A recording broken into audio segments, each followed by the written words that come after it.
Oh, yeah, let's go, baby. Yep. Let's do this thing. I'm wearing my headset like this. I can't hear shit. Do we have audio? I can hear. Hold on, I'll tell you if we have audio. It sounds like we got audio.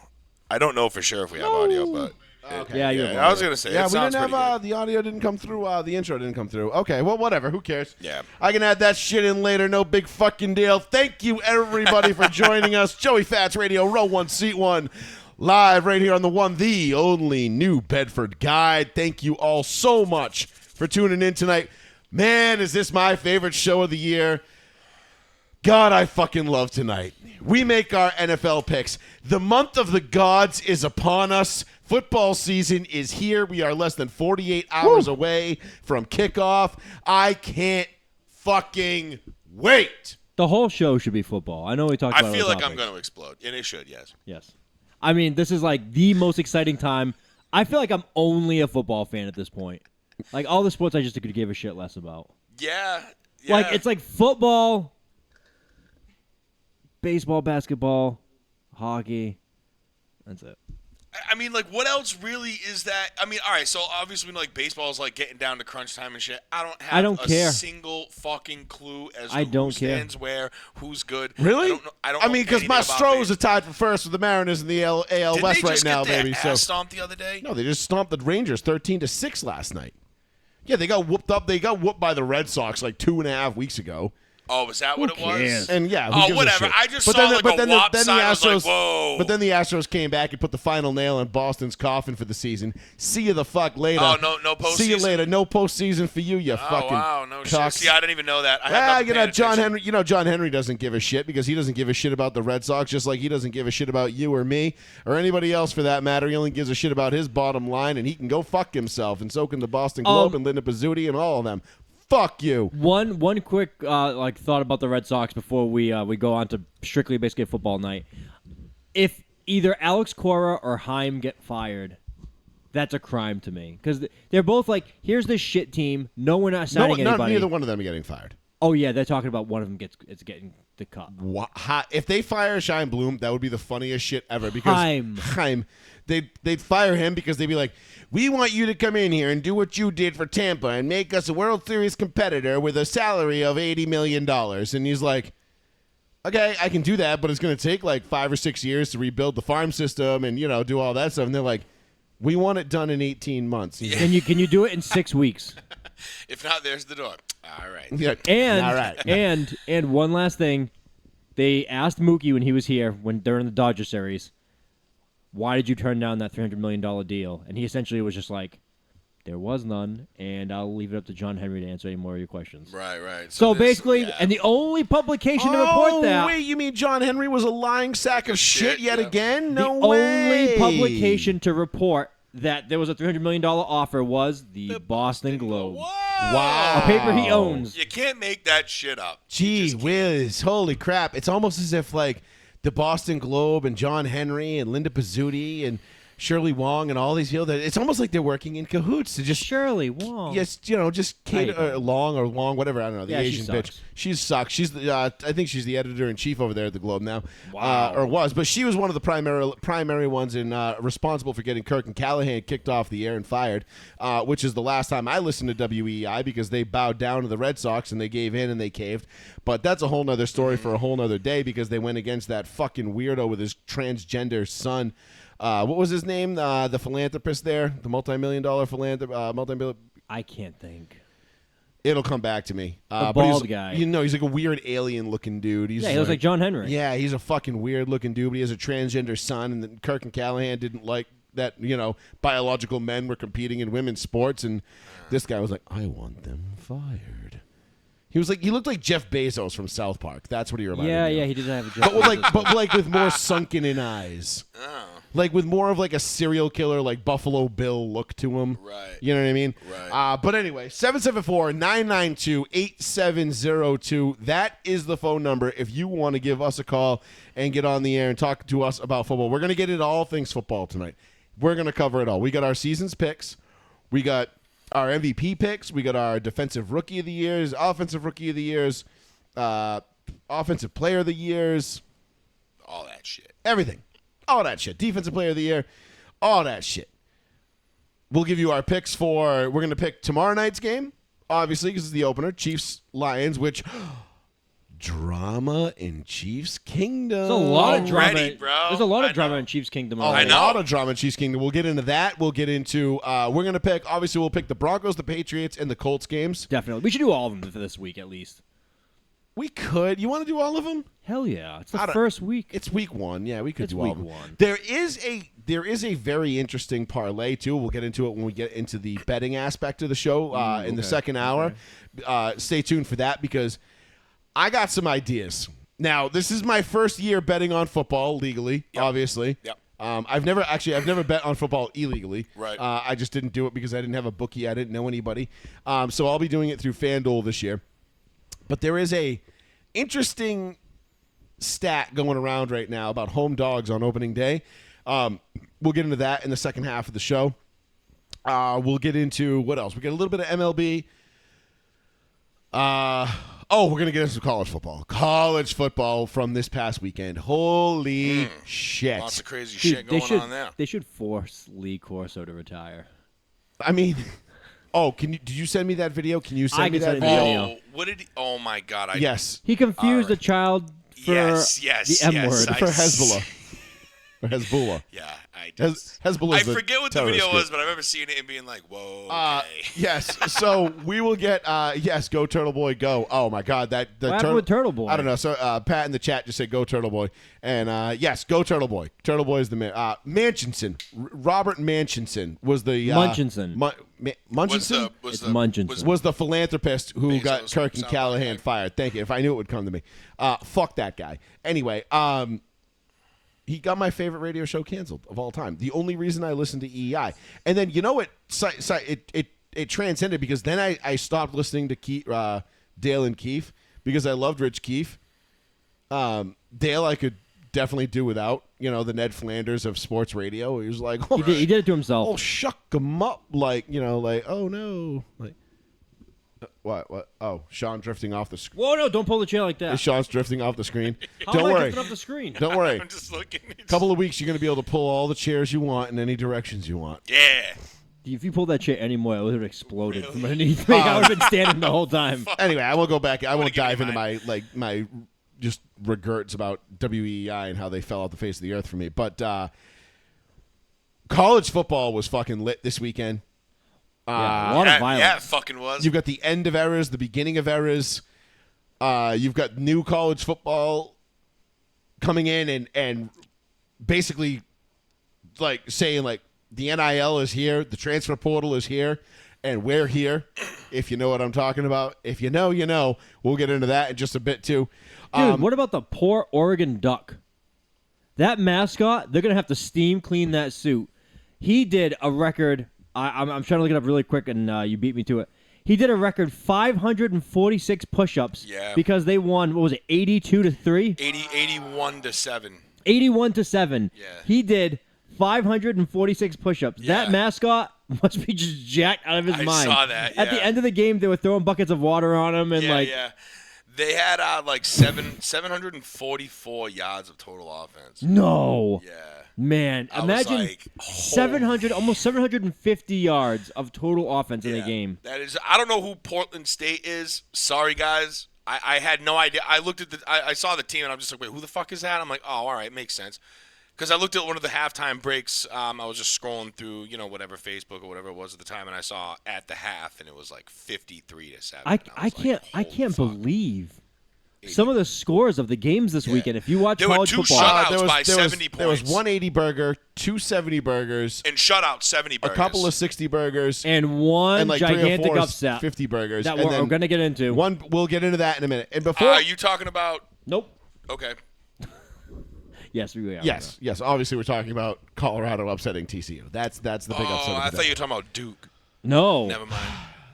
That was an upset, but not the upset of the week. All that right, did not steal the I didn't know if you're talking about Duke or that. Yeah, okay. That was what I was alluding to when I said the end of an era. Yeah. The Dabo era in Clemson. See ya. Clemson with a P is over. People always wig out because they get mad at me when on social media because I always spell Clemson with a P, like CLEMP S-O-N. I know there's no P in it. It's just I'm putting disrespect on their name by doing it. That's like if you notice, whenever I mention the Patriots in any social media post that I have, the P is always lowercase. I will never capital. It's just my little way of like. Guilty. I'm gonna go look through all of Joey's Patriots related, but it would take me hours. I'm gonna I find used to one not capital P. capitalize Tom Brady, none of that shit. I used to lowercase it. I Yep. used to do all of that. All lowercase. Now I think it just goes to like normal, like it just like autocorrects. I'm like, I'm not going back to it. I don't give a fuck anymore. No, I go back and I correct it. And I say stopped at, no, like, whatever. lowercase, because that's my little subtle way of just saying fuck you, because I hate you and I'll never put respect on your name. Just like I always put the P in Clemson. Never put respect on I'll him. never put respect on my name. Let's just fucking lead it off with college football. All right, before we get in the NFL, we'll lead off with college football. I was gonna do a whole fucking thing about Call of We'll Duty. climb up the ladder. Yeah, we were gonna do Call of Duty. Well, because the AI, there was an article that came out this week where AI is now being implemented in Call of Duty to monitor the chats during games, and they are handing out bans like candy. Yep. And everyone in our group that plays has now at least earned a 3-day ban. Oh, yeah. I had my 3-day ban gone for about 30 seconds before they slapped a 14-dayer on me. What the fuck? Why? I just got off a 3-day ban. I was yucking it up with some Irish kid or something like that, playing shit.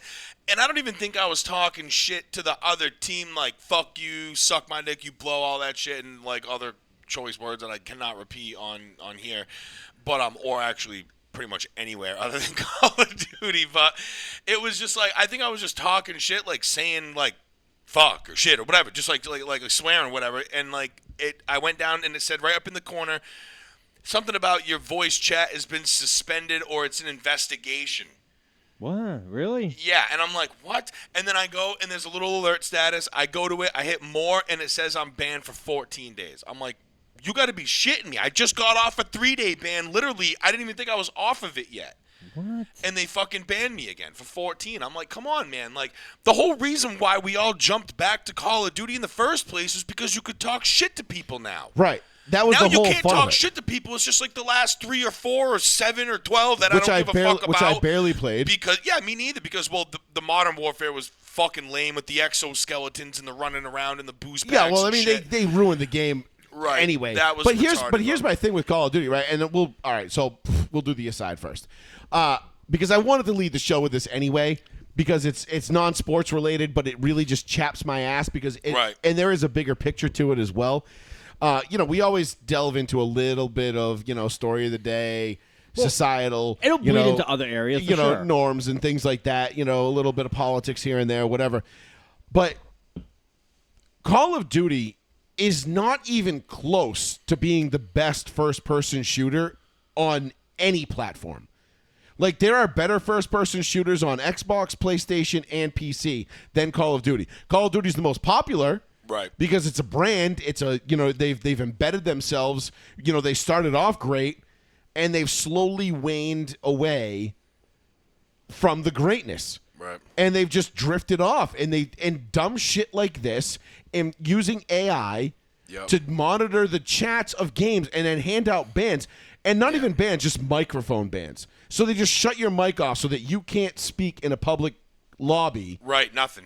Nobody can hear talk to you guys I on can only potty hear chat. right. You can only hear it through a private party, which I hate to break it to Call of Duty defeats the entire purpose of playing Call of Duty. If some 11-year-old kid is not telling me how he fucked my mom in the ass last night, I'm really not that interested in playing. Right. It's because your game isn't that good. It's kind of boring. Honestly, like, I'll just go back to fucking playing Halo. Right. Like, I don't really care. Like, that game does nothing for me in terms of, like, gratification from winning and playing it. Yeah. The whole point of playing it is to talk shit. And I'm not saying, like, talk shit, like, just be vulgar and mean for the sake of being vulgar and mean. It's a back and forth. Right. There's some kids we're cool with, and there are some kids that start shit. And you know what? When the kids start shit, they get fucking talk shit to back, and it's fun as hell. You know what I Absolutely. mean? But now that they got rid of that, and like you could obviously tell that this game was kind of going downhill like real fast when all of a sudden you got fucking Nicki Minaj out there running around with all types of like pink streamers and bells and whistles on your fucking You got people gun dressing and, up like kitty cats and Jesus, furries. yeah, what is this, fucking Fortnite, dude? Like, get the fuck out of here with that shit. And that's the problem. Like, They're trying to go to like this they're pandering to this lowest common denominator of an audience, which I get is what you have to do in order to make money sometimes.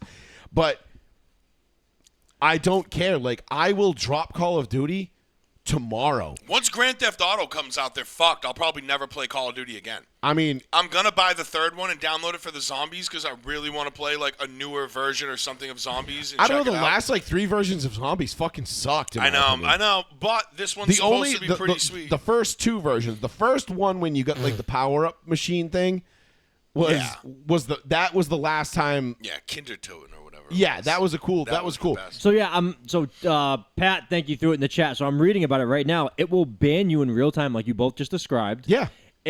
It doesn't tell you what it's banning you for. It just says hateful, toxic chat. Yeah, to try and keep our community safe. And I'm like, get the fuck out of here, because I swear to God, I didn't even think I was over the 3-day ban yet. But it wasn't like a completely restricted. Dude, it's lame as fuck. Like, honestly, like, I don't mind playing with our party, like our people. Right. It's fun. But Call of Duty's not that good. Like, Yeah. I could go play iRacing or do a whole bunch of other shit. Right. Other than playing Call of Duty. I just started Far Cry 6 again, dude. I'm like, I got plenty of games. Dude, I like, still haven't even beaten fucking the last Halo campaign yet. Like, Me neither, I'm dude. still stuck on I got stuck on the last level, and I got kind of pissed. I might just go back and reinstall that and just play that again. Maybe, but I didn't like the whole open sandbox shit. It wasn't I love like that. I love that. It wasn't like Halo to me. It wasn't. It missed the mark on a few things, but I did love it. I need the storyline straight through. You know what I'm saying? Not like jump to this mission, jump to that mission, jump to this mission. Like, dude, see, but if you finished it, you got all that. It all comes together. but I didn't know how to finish it because I'm like, well, Yeah. where the fuck do I go next? But I'll just go back to playing something else, dude. Like, I have a million different things. Like you said, Grand Theft Auto 6 comes out. Rockstar, and they have never betrayed me. Good Lord, they ever come out with another double disc Metal Gear Solid? I'm buying a PlayStation. You know what I mean? Honestly, I would drop Xbox for that. If they came out with like another legitimate like the only sick reason I have Metal Xbox Gear, is because of Halo, and I became an Xbox guy because of Halo. and I bought one back in the day when we still lived at whatever and That was it, because we got it because Halo 3 came out. right. We were like, yo, we should probably go get this. We were Yeah, like, when we were kids, it was like, yo, let's So go grab it. totally okay to kill opponents, teabag them, hit them with grenades, nukes, whatever else, airplane shots or sniper rifle shots. Don't you dare say the F word. Right. That's what I'm saying. And it's like, and then you get in the lobby, and like, I like playing in those lobbies. I like playing the game modes where, like, when you die, and then you have to wait till the next round.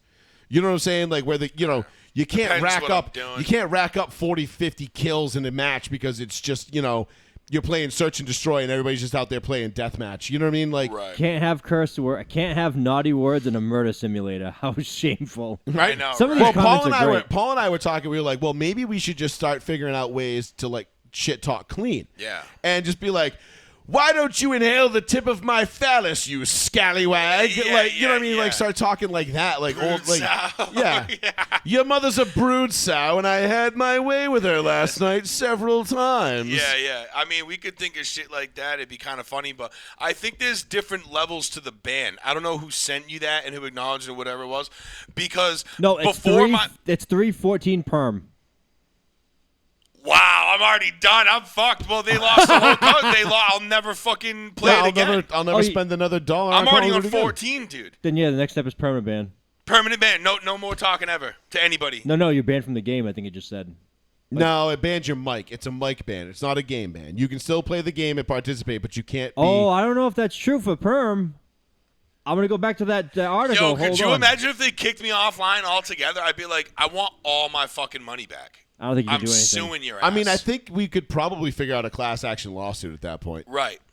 And they'll be like, well, you agreed to the terms. Be like, nobody reads those. What terms? What fucking terms? Paul, I was drunk when I read those. Like Johnny Knoxville in the Jackass movie. I was drunk when I signed that paperwork. Yep, I was intoxicated. You can't hold me responsible for that. Nope. So, yeah, Call of Duty's going downhill in a hurry, which is a shame because they had finally brought it back to a point where it was fun. And now they're just ruining it again. And they just like collapsed everything it else. so fast. Not even a year later, dude. I know. Not even a year, and they ruined it. It's like, dude, you guys already had the worst first-person shooter out there, and then you just Made it worse. made it like completely not even worth playing. And they're like, people are like, no, why can't you just play and not talk shit? Hey, It's like, have you ever fucking played what's Call next? of Duty? Call of Duty's gonna implement like fixed mags and stuff. Oh, you can only have 5 rounds, guys. Yeah. Limited capacity, fixed round. California rules. Yeah, California rules. That Call of Duty comes out with California rules. They're Yeah. like, you gotta have the bullet the bullet button to release the mag and like, Yep. yeah. Nope. They have a ton of like non-lethal stuff. Yeah. You know what I mean? Like skip like puck rounds and stuff. It's just like it's just like, okay, so we're playing paintball now? Like, Yeah. why would I do this? They're like, man, we've been playing this match for 3 days straight. No one's died. You know? I mean, I don't really need a first-person shooter to like satisfy my gaming needs. I mean, they're fun. I enjoy them, but I Right. don't need it. No, I don't care. So, if this is the way Call of Duty is going to go, and like, Holy shit! In 6 days, it has pushed out 1 million accounts to be banned. In 6 days. See, they're gonna be like, okay, never mind, This never is mind. from never mind. CallOfDuty.com. they're going to have to pull the plug on that. Dude, because that's 1 million people that are no longer buying battle passes, Yeah. no longer buying your little perk packages and all your bullshit. Because I buy the battle pass every time it comes out once. It's $100 if you buy the entire thing. You don't need the entire thing. Once you buy it once for like $20 or $30 or whatever, it gives you all the double XP that's in the whole fucking map. in the 6 days, because the first one was how long? The 3 day, a 3 day ban. What do Okay. you mean? Yeah, 3 day. of the 1 million people that were banned and that came back, 27% immediately reoffended. Yeah. no shit. It's almost like they instituted this. And they're like, do you even play your own game? Right. Like, I swear to God, like, this is like people like at our work that, they make the rules without ever having done our job. But they don't. They just call it You know what I mean? toxicity. They don't Right. define what's toxicity. Exactly, because that's the new way of going. And that was the bigger, broader So brush if that I I was call getting you at. a loser, if I just straight up say you're a fucking loser, kid, fucking and loser, you're done. Yeah, Maybe. That's insane. because that's bullying. And you know who we have to blame for this? Our generation, Yep. people that we went to high school with, because like you know who's probably like the kid in charge of like implementing this AI that's gonna like stop all this bullying. That's the kid that dressed in black with like the Jenko jeans and like hid out under the stairwell in the high school and hissed at people when they walked by. You know what I mean? Like that's that kid. That's the kid that's running this right now. He's like, Wow. He's like, what? Yeah, thought you were cool in high school, didn't acknowledge me when I hissed at you to stay away from our safe space. Now Right. I'm going to make sure I my really- safe space involves you. I really wanted to just talk all football, but now I kind of got on like a sidetrack about this, so F you both. Yeah. But the Told Talks, you. the Talks mod update analyzes the tone, context, and perceived intention of those filtered conversations. So your tone could be wrong. You could say love no words. I love you. I wonder if you just start speaking German. You're so good, bro. Like if you stop playing like Du hast, if you stop playing fine, like that's fine. if you stop playing Du hast by Rammstein, they're gonna be like, "Oh, German, Like, I don't know." That demeanor is awfully high. I don't like ugh. that. I don't like the intentions. Somebody call 911. We need the Kraken wagon. Yeah, it's fucking nutty, dude. This is nuts. So, It's you know, insane, dude. And it's honestly, it's already killed the game.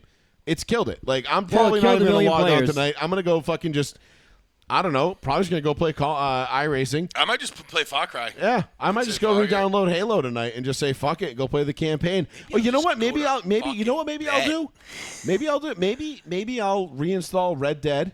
I have Red Dead. I have it. I never got past like this. Like I don't know. I got like 35, 40 minutes Red into Dead it. 2?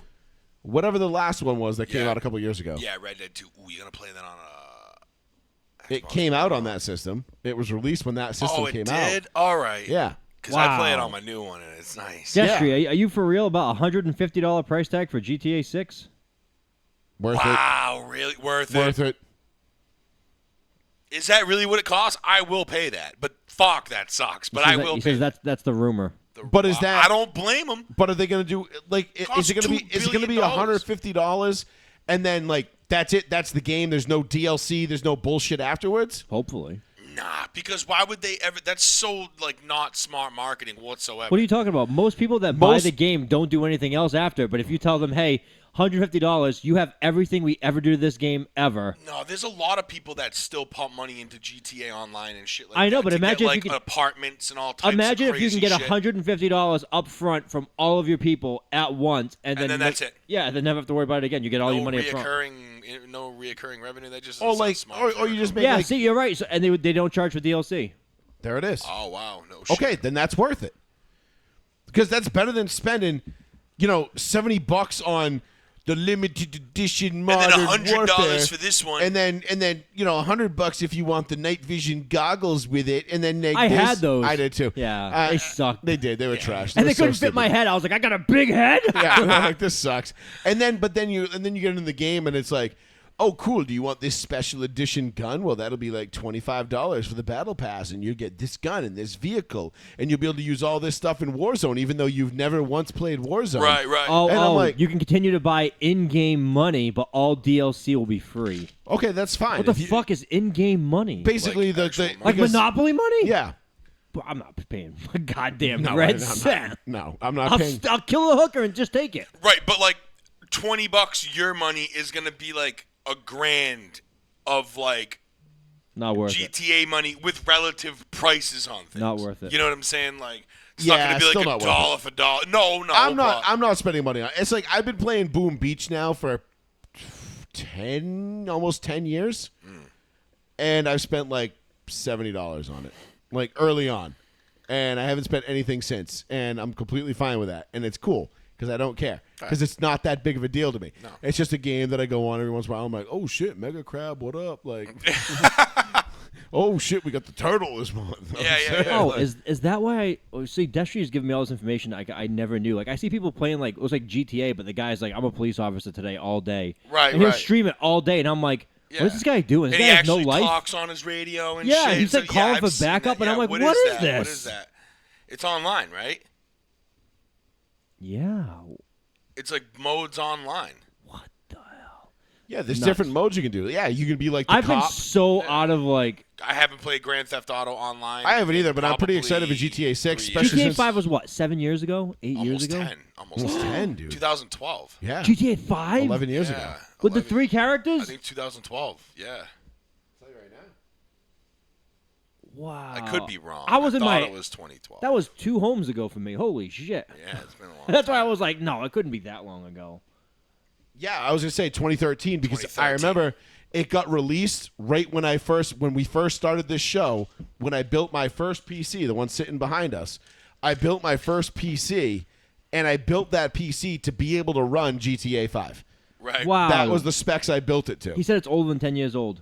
Yeah, it's September 17th of 2025. So it's coming up on 10-year anniversary. 10-year anniversary in You said 12 20, days. You said 2025. I meant 2013. September 17. September 17th, 2013. 13. Wow, we're talking about days away from a 10-year anniversary. Yeah, that's what we're saying. Holy 12 days away. shit balls. Right? I said that right. Yeah. 17th, 2013. That's crazy. So I remember because And here we are 10 years I feel later so with not a old. new. Did you see the rumored map and all the shit that's going on no, with I haven't. I saw it. It was, it's like Honestly, you, me, Squeef playing that is going to be funny it's as 5 I times. tell you what, I am not playing Call of Duty anymore. Didn't they say it's 5 times the size of the GTA It's- 5 map? So you 5 have, times. I think That's insane. you have Miami, you have Vice City, Miami. Yep. And it's all, if you look at the map, It's just all of Florida. like the way the United States is. You know what I'm saying? Yeah, so you yeah. got like Los Santos and shit, and you even have what's the other one? Liberty City. Liberty City's New Yeah, York. Vice That's City, over Liberty there. City. Yep. Los San Santos, Andreas. San Andreas. Thank you. So there's Los Santos and San Andreas, No shit. and there's Vice City and Liberty City, and I Bro. think one other one. Do you You have know to get what's- on the you know plane There's a and go Vegas. There's a Vegas. through? You have to go I through think. TSA, check your character in. All day you're in the fucking waiting line at home. I know, right? You're like, God damn it! No, that'll be nutty, dude. It's gonna be sick. They Yeah. spent, I think, like They spent some ungodly amount of like $100 million plus No, on it was a. more than that. It was like $250 million No, I think on it's a more than that, third-party too. company to develop water physics. What? They hired a separate company, Yeah, I heard- Rockstar. I heard hired about a this. separate company Rockstar to is develop no water fucking physics joke, so dude. you can surf now and shit. Like my little guy with my fingers surf now and shit. Paul's got his tech deck surf boy. Man, Yeah. fucking right. Remember Paul, that shit? Paul be busting out those tech decks. Like I saw some kid on like one of those crafty panda things make like a whole tech deck skate park, and I was like, Did you look it up? Was that true? not a fucking Oh, sorry. chance. I got thought sidetracked. you were. But no, but to the point is, cool story about Rockstar. $2 billion game. I think by I've the way. told it on this show before. But there was a song that was used, and I believe it was GTA 4. It was either 4 or 5. It was one of those songs. But it was a song called "Walk the Night" by the Scat Brothers. It was came out in the 70s. Yeah. The disco song. And Rockstar was like, "Hey, who do we pay the royalties? We want to use this song. Who do we pay the royalties to?" And everybody was like, nah, man, you can just have it. Like they're all dead. Like nobody knows where they are. No one knows who wrote this. Who to give credit to. Rockstar found out. So Rockstar did a deep dive. They were like, "No, we're Right. not using this for free. Someone's getting paid. We're going to use this song." They literally went out This is a true story. I remember this. and they found the last living relative of anyone in the band. From some lineage or Yes, another, yes, like yes. whatever. And it was like a second or a third cousin. They were like, "Congratulations, you get the royalties for this song because your second cousin 3 times removed Imagine was that. in this band." Imagine that shit. Like, what Do but you Rockstar, remember? but Yeah. that put Rockstar on like the good guy level right. of like all companies because you're like, and they create games you can bang hookers and then kill them after and get your money back. okay, and listen. you know what? You know what they probably won't do? Probably won't ban me for calling somebody a team killing fucktard, even though they're a team killing fucktard. Yeah, true. Well, how was your intention in saying that? Yeah, exactly I how know. you think it is. What's this newfound information? Okay, so the original budget was $265 million. Yep. They are over $1 billion right I now. was Say say they over $1 upped it billion. the fuck out of When it. the game comes out, they're projected to hit close to $2 billion with marketing and advertisements. Right. To make profit, $2 billion. No. That's how much they Spent will on spend. the game. That's what I was Oh, saying. $2 I'm billion game. 100% buying. I'm spending $150 on GTA 6. Oh yeah. Okay, This like is wild. I'm building my new PC within the next 3 to 6 weeks. Right. I'm building a 4090 juggernaut. Okay, I'm building the absolute best that money can buy right now. Yep. And And I'm putting some aside so when the 5 series comes out, I can just grab a new I'm one. just gonna build a new one at that point.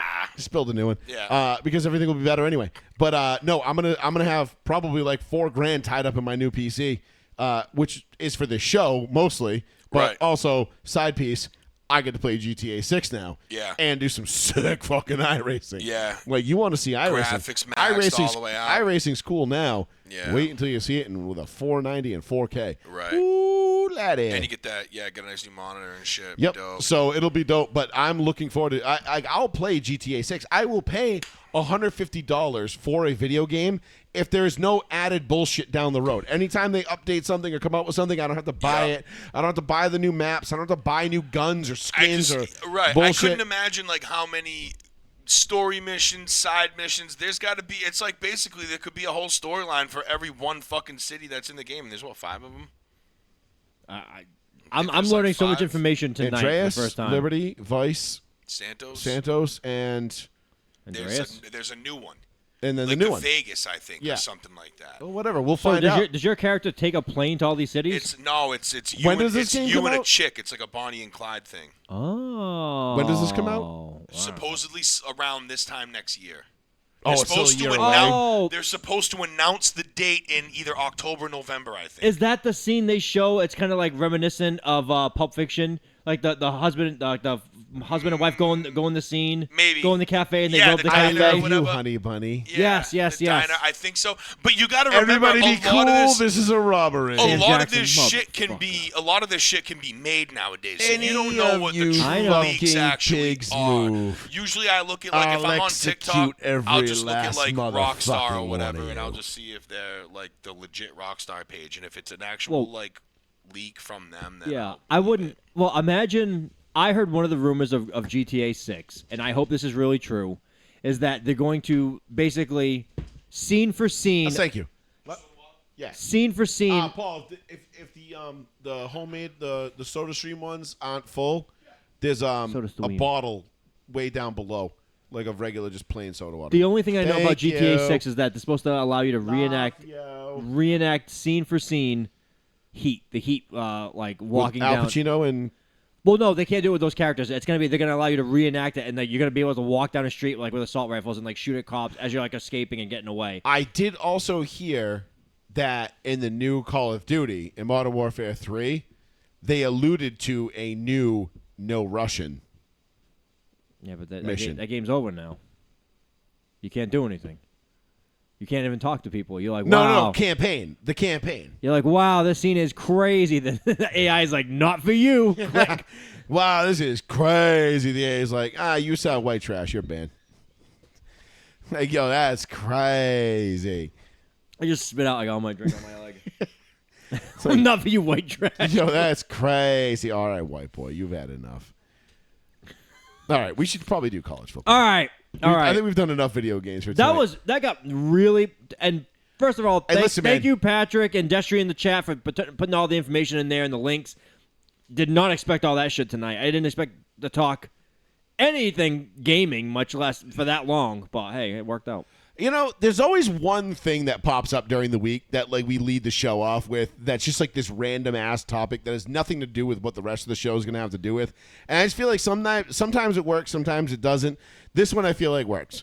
Because I feel like anybody who's out there listening right now to this show, you're probably, a male 18 to 35 and you probably 18 to 46. and you probably play Call of Duty and you probably 18 to 50, whatever. You probably play Call of Duty or at least are familiar with it and know the strife and the problems that we have with it.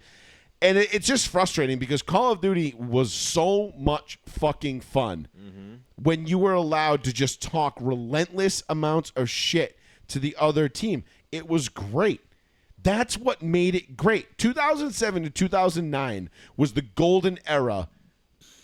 It was a 2-year span of online gaming that will never be replicated and never be touched. Nope. And you could so tell when we got back into this Call of Duty that so many of the kids playing today did not play in that 2-year span. No, they don't have time. No, they didn't have time. They weren't old enough, Sean. Of course. These Well, they kids weren't were even too born. young. They weren't even born. They weren't old enough to be in the online lobbies. Their parents, who are probably our age now, our age, were like, no, you're not playing online because that's toxic and you're not doing that. And I'm a helicopter mom.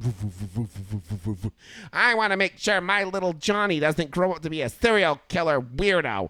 And then next thing you know, he's a transgender and they're like, oh, good job, Johnny, good job. Cut off your penis. And you're like, okay, what the fuck? Like, probably should have let your kid just play Call of Duty and get called a fucking asshole a couple times. Might have done him some good. I feel like there are positive points to bullying. But there are. Oh, no, there are. There are. Bullying is not all bad. It's not all bad. It's not good, but it's not all bad. We'll see. Listen, man, my dad called me fucking Fluffy. All right, when I was in 7th grade. Listen, he nicknamed me Fluffy. That's not because I was a fat, portly little 7th grader. That's and not. You know what he that's not bullying. You know what he named me? You know what he named me after? Cartman's pet pig. In season 1, he was like, "Get your ass out and run around." And he used to make me run around the block. Make me. Like, all my friends would be like hanging out in their front yards, like hanging out working on their cars, and my dad would be like, "Go out for a run." I'd be like, "I don't want to go for a run." He'd be like, "Get your fucking ass out there and run." I mean, it was bullying. It's not bullying. He was bullying me to be better. He was hazing you. I mean, or hazing, whatever. Bullying, hazing, tomato, whatever. Doesn't matter.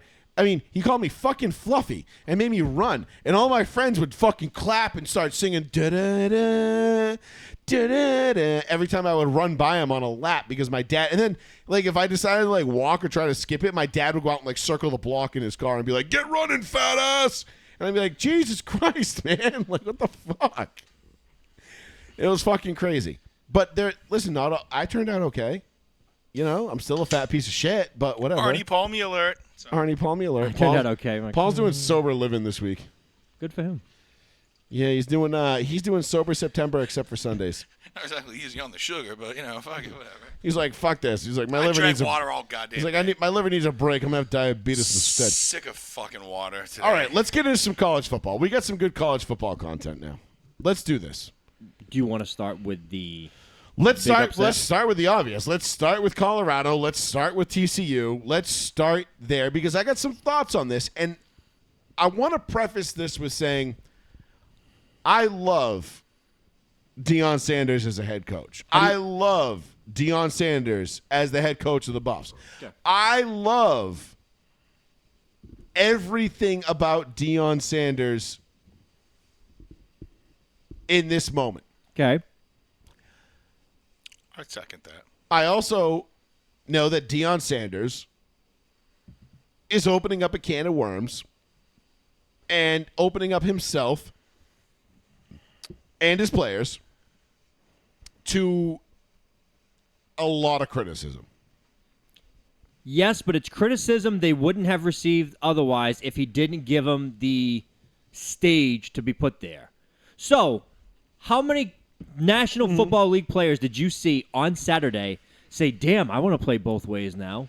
These are NFL players watching a college football player play cornerback and wide receiver in the same game and then become jealous because of how good he was. We're talking about Terrence Hunter. Yes, we are. And then how do you feel about Deion Sanders doing something new for jerseys and putting L's and D's on the jerseys? That's dope. I did not see the L's and D's thing. L for You did- leader, D for dog. For dog. And I like He a that. dog. two bro. L's, Yeah, I think two it's- L's, two D's. And every game during coin toss and they meet out in the middle of the field, the leaders and the dogs walk out together and they do the middle of the field thing. Yeah. It's pretty badass. I saw the L's and D's and I'm like, Listen. I don't understand Colorado. I don't know what that is. And they said it after the game. And I had no idea. I didn't see the game. I was at work, so I didn't actually get to watch the game, but I'm hearing about this for the first time. I love that. Again, this fits right in with everything that I love about what Prime is doing in Colorado. He went to Jackson State, had a success immediately. He went to Colorado. He took the Colorado job. He basically told everybody on that roster, either you're in or you're out. There's the transfer portal. If you don't like it, get the fuck out. And he went to guys and was like, listen, man, not going to lie, you're not good enough to be here. And he straight up told him, you're not good enough to be here. We're trying to build a world-class program, and we want to be a national championship program. And you're not good enough to be here, so there's the transfer portal. You should probably utilize it. Right. I'd like to see the ugly side of that from the players that got told that, and like some documentary like 10 years down the road. Oh, after somebody Deion wins like 2 national championships with the fucking Buffs or something.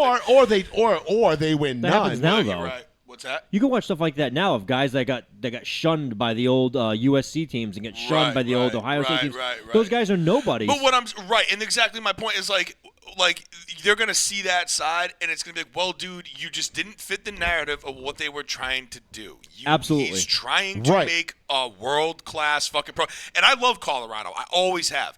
A good friend of ours went there for college. They used to get me shirts, and like I still got sweatpants and shit. I love the Buffs. I love the black, white, and gold. I think it's badass. I'm a Ducks fan, but I do like the Colorado Buffaloes. I think they're a badass team. Like Boldo, like, you know what I mean? It's cool school. To have Deion go there, like you said, you got to understand like the limelight that just comes with Coach Prime anyway being there. You know what I'm saying? So like maybe a little bit of his shit is just like regardless of his record or if he has success or not, because like you said, it could immediately implode when they get the ass beat. Who do they play next? All right. Well, before we get to that, let's talk about the lead up to that. Let's take this chronologically. Right. So we've got the game on Saturday. Yeah. Right. Okay. So Colorado goes on the road to TCU, who competed in the national championship game last year. Right. Now this TCU very team, talented TCU team. No, very talented. I didn't say top not heavy. The national champion team. No, that the Max got, Duggan team they had. No. But But that kid was they were ranked 20, were they not? TCU. I believe they were ranked. They were definitely ranked coming into the season. Yeah, probably. I honestly don't remember, but Okay, I want to say it was 20. Continue. I'll look it up. But this is not the TCU team that we saw last year in the national They championship. were ranked 17th. I was wrong. 17th. Okay, pretty. All right, they're in the top 20. Still nothing to spit at, right? But we all know TCU ranked in the top 20 to start the season. That's kind of like fool's gold. Like we all know, like, all right, like we're putting you in the top 20 because you were one of the last 2 teams standing last year. Right. Don't think you should be But, at number 2 just because you were number 2 last we year. all know this ain't gonna fucking last. Like we all know last They year was caught lightning in a bottle last year. You know absolutely what I mean? they did, and that's fine, and that happens. And it was happened. cool to see a new team. It was nice to not see. We had obviously Georgia won it, but it was nice to not have like Bama, Georgia, Clemson, Right. Ohio State. Like Right. Like, All the so national- we had somebody different in there. Right, Clemson, you know. Granted, we had one of the usual faces, and you always will because that's how college football works. But you know what? The last couple of years, I'm not like a Georgia fan, but I like Stetson Bennett. So now that he's gone, Georgia can Stetson, if you fuck yeah, this I up. love Stetson Bennett. I know he's out there for LA just like warming up with like fucking hella alcohol in his breath. Like, shit, man, I'm QB2. Fuck. You know what I mean? Like, I'm like 30 years old already. I fucking love it, dude. I think he was a badass. You know what I mean? I think people got to give him maybe a chance. I think he might be a little bit better than people give him credit for. Like, as far as, I mean, who knows what he translates to in the NFL? And we probably might never see that. He could just be a bench rider his whole career, but He could be clipboard Jesus. I mean, he could be behind Charlie Justin Herbert. he He's could not be- winning that job anytime soon. He could be Charlie Whitehurst 2.0. Yeah. The only way I see that is if, God forbid, knock on wood, I hope it doesn't happen, but Herbert goes down for something. You know what I mean? I mean, And it could very well happen the way his gameplay is and how he does. happens to the best of them, brother. Happens to the best of them. So to the game though, the Colorado Buffaloes and You were right. the TCU game. The Buffalo Bills. 45 was it 45-41, 45-40, 45-42. 45-42. They end up pulling it out. They end up winning. All bets are at this point, and this is a road game too. All right, this isn't like they won it in their backyard and TCU was like, God damn it, like we had to travel. Nope. TCU had all the chips stacked in their favor. And Colorado came in there and put up 45 fucking points. Deion's son. Well, sorry, Coach Prime's son. Deion's, too. I mean, He has two kids on the team, doesn't he not? Does he not? Shadir Sanders, who's the quarterback, yeah. who a little thin, great arm, needs to put on some weight. And I thought his other son was on the team too. I don't know. Hold on. Honestly, have not looked into it that much. No, me neither. I don't honestly give that much of a fuck about college football. College football, I go, Isn't Shiloh Sanders his son too? I'm pretty sure Shiloh Sanders. Yeah, oh, maybe. that's also his son. He's a safety. Yeah, no doubt. Okay, He's that got makes sense. both his kids on the team. They're out there ripping it up. That's pretty dope. They both start though, and they're both good. Like his son led the team in tackles, like 11 tackles. Yeah, I mean, Coach Prime's your fucking I dad. mean, You should be good. wow. Imagine that. Deion Sanders' kid led the team in tackles. How the Yeah, turntables. oh my God. The father's like, don't do what I did. Tackle these you're guys. me. Yeah. He's like telling the kid, he's like, listen, son, You ain't me. you ain't me. He shits on You're gonna his- have to go out there and get your nose in there and get dirty. Yeah, Get your a hands little dirty. constructive criticism with like a backhanded slap compliment. Listen, bro, you'll never beat me, all right, bro? Because he's just Prime. That's But- how he is. I love everything about what Deion has brought to Colorado. He's brought swagger. He's brought attention. He's brought positive energy. He's brought good players. Yeah. I mean, he brought his two kids there, for Christ's sakes, and they're killing it. Right. Like, I mean, after 1 week, they're killing it. Now, whether this, this holds up or this stays, who knows? Right. We'll see. It's a long And season. Not long, but it's a long season. It's long enough. I love everything that Deion's doing in Colorado. And Colorado deserves to be on cloud nine right now because their college football team, I mean, this is the best they've been since Cordell Stewart. They haven't been relevant since, 94, 95? Right. You know what I mean? In Boulder, like, this is a big fucking deal. This is a Broncos town.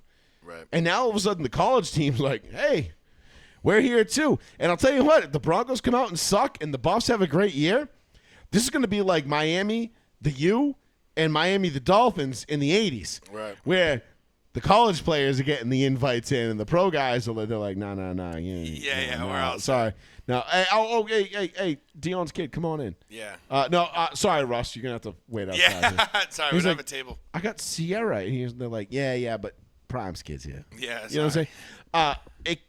Like they got to be careful. The Broncos do. They got to get on their horse. Which, you know what? I hope it honestly lights a fire under their ass a little bit. But if I was Sean Payton, I'd be like showing them the 30 for 30, the original Miami Hurricanes thing, where like all Benny Blades and Michael Irvin, they're all bragging about getting invited into the clubs and all that shit over the Miami Dolphins players. Right. Because they're like, yeah, we were bigger stars than them. And then they want to be Hall of Fame anyway. Yep. I mean, they all went on to be disgustingly nasty, but. Right. Nonetheless, I love everything about what Prime is bringing. My only thing that I'm concerned with, and I know this is how Deion does things, right? Yeah. Deion is loud, he's bombastic, he's in your face, and he's going to tell you fucked up if you fucked up. Now, he doesn't care about next week against Nebraska. No. He doesn't give a shit what happens on Saturday against Nebraska. One day at a time, baby. He's like, he is all in on this win right now, and we have this video to show you and prove it. This is Deion's post-game presser, and he's going after the media here, and he's going after members of the media who didn't buy in to what he thought, what he was telling them this was going to be. Now, how do you feel about that part? Because as somebody who's part of the media, Kind of. sort of, it's not the media's job to be a cheerleader. Thank you. Okay, I was going to say, I disagree with that part. It's not the media's job to just be like, I love you. oh, Coach Prime said we're going to be a national champion. I guess what, guys? We're going to the national championship. Yay! No, it's it's weird because journalism is widely dead in this country, as we've seen over the last, 9 years or 7 years. Probably longer than that, but whatever. Yeah. Journalism's dead in this country, but sports journalists still do their due diligence for the most part. And they're sitting there looking at this Colorado team being like, man, you got a lot of unproven talent on this team. Like, you got Prime's 2 kids, but what else do you have? Like, you're talking about, like, winning this conference, like, with what? And I'm not even saying that from a standpoint of, like, I think they're going to go on and win this conference. I'm still sitting here saying, like, okay, nice win out the gate. Now let's see how you follow it up. Exactly. Because that's what's really going to show whether or not this team's for real or not. Mm-hmm. I want to believe this team is for real because I love Deion Sanders, even though he's an FSU guy and I'm a Miami guy. I can't hate on Prime. Nobody can. He's done everything. I mean, he's played at the highest level in baseball and football. He's played in the World Series and a Super Bowl. Yep. I mean, the man is an absolute. He's had a great broadcasting career. He's one of like 3 people of all time to do that. Done everything you can possibly imagine in his field. Like, this guy is untouchable in terms of accomplishments. Mm-hmm. All right. Now he goes to Jackson State. Immediate success. Now he goes to Colorado. Week 1. Immediate success. But in college football at this level, to maintain is different. Now, I think Deion will be able to maintain, and I'll get into that in a minute after this clip. Okay. But this clip gives me a little bit of cause for concern because I feel like it opens Deion and the Colorado Buffaloes up to just getting – I feel like it opens them up to being rooted against by the rest of the nation. Mm. People who don't like Deion are like – they're like, I feel like this is very off-putting. It turns a lot of people off. But at the same time, I feel like it galvanizes that locker room in that us versus the world mentality, and it brings that chip to every single player's shoulder that is necessary for a program like Colorado to take the next step and elevate themselves. So check it out. What's up, boss? You believe now? You hold on. Oh no. Do you believe that? Huh? Nah. Oh, no. I read through that bull junk you wrote down. I read through that. I sifted through all that. Yeah. Oh, sound like no. Howard Dean. Come on. Do you believe? You don't believe. You just answered it. You don't believe. Next question. And I love that because he's holding the receipts. He's calling on reporters saying, hey, do you believe now? Oh, you don't believe? Next question. Right on to the next person. And he is just shitting on the reporters in that room. Now, I see what he's doing from a head coach standpoint. He is creating an us versus the world mentality. He is, like I said, he's putting that chip on every player in that locker room shoulder and saying, these are the people that are reporting on you every week. Our own reporters are saying we don't believe you. Our own people in our own city don't believe in you. Right. And he's even said it. Nothing is better than telling somebody I told you so. Mm-hmm. Listen, there are a few things I love more in life than winning and the Broncos. And one of my all-time favorite things in life, when I'll put it in my top probably it'd probably be one or two, is when you get to tell somebody, I told you so. Mm-hmm. I taught you so. I don't like to say a taught you so, but a fucking a taught you so. The only thing I don't like about There this, is nothing better than sitting there and shitting down someone's throat after they thought they were so fucking right, and just motherfucker. Like, that is one of the best feelings in the world, and I love it, and that's why I do what I do, and that's why I am the way I am. But also, as a head coach of a team, if they go out and lose to Nebraska in 4 or 5 days, whatever it is, 4 days, bro, like, do you think that reporter that he just ripped, he's going to raise his hand, they're going to call on him and be like, Coach Prime, should we still believe? And that's all he has to say. that's it. Roasted. Pretty much. Roasted. That's the opposite end of the spectrum that, like, I appreciate what he's trying to do. I get it. But no reporter ever should be a fan of the team they're reporting. You have to be unbiased if you want to be a legitimate reporter.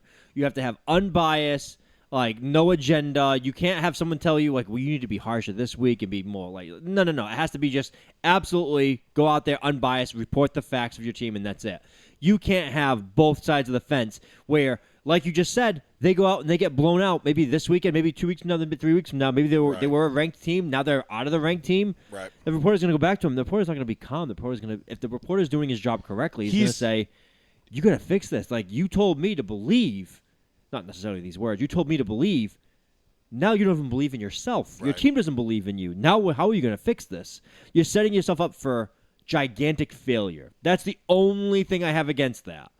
Is that he came out hot out the gate and after one game. To Destry's point, though, and he makes a good point, they went into this season with nothing to lose, right? They didn't. No one had them. They already got as many wins as they do as last. Exactly. They've already tied their win total for last year, Right. and we were 1 week in. Now, Crazy. do I think they can beat Nebraska? Yes, Maybe. And I think they probably will beat Nebraska next week, and they'll go to 2-0. But then they get Oregon the end of the month. They get USC this month. They get USC and Oregon. I mean, listen, I like what Prime is doing. And, again, to Destry's point, they went into this with nothing to lose. So they really don't have anything to go. Like, what are they going to say? Like, as of right now, all they got to do is win one more game, and this season's already a win. In terms of last year, in terms of improvement. And I think they're going to win a bunch more games. Now, I don't think they're going to be anywhere near the playoff talk. Like, we're not getting there yet.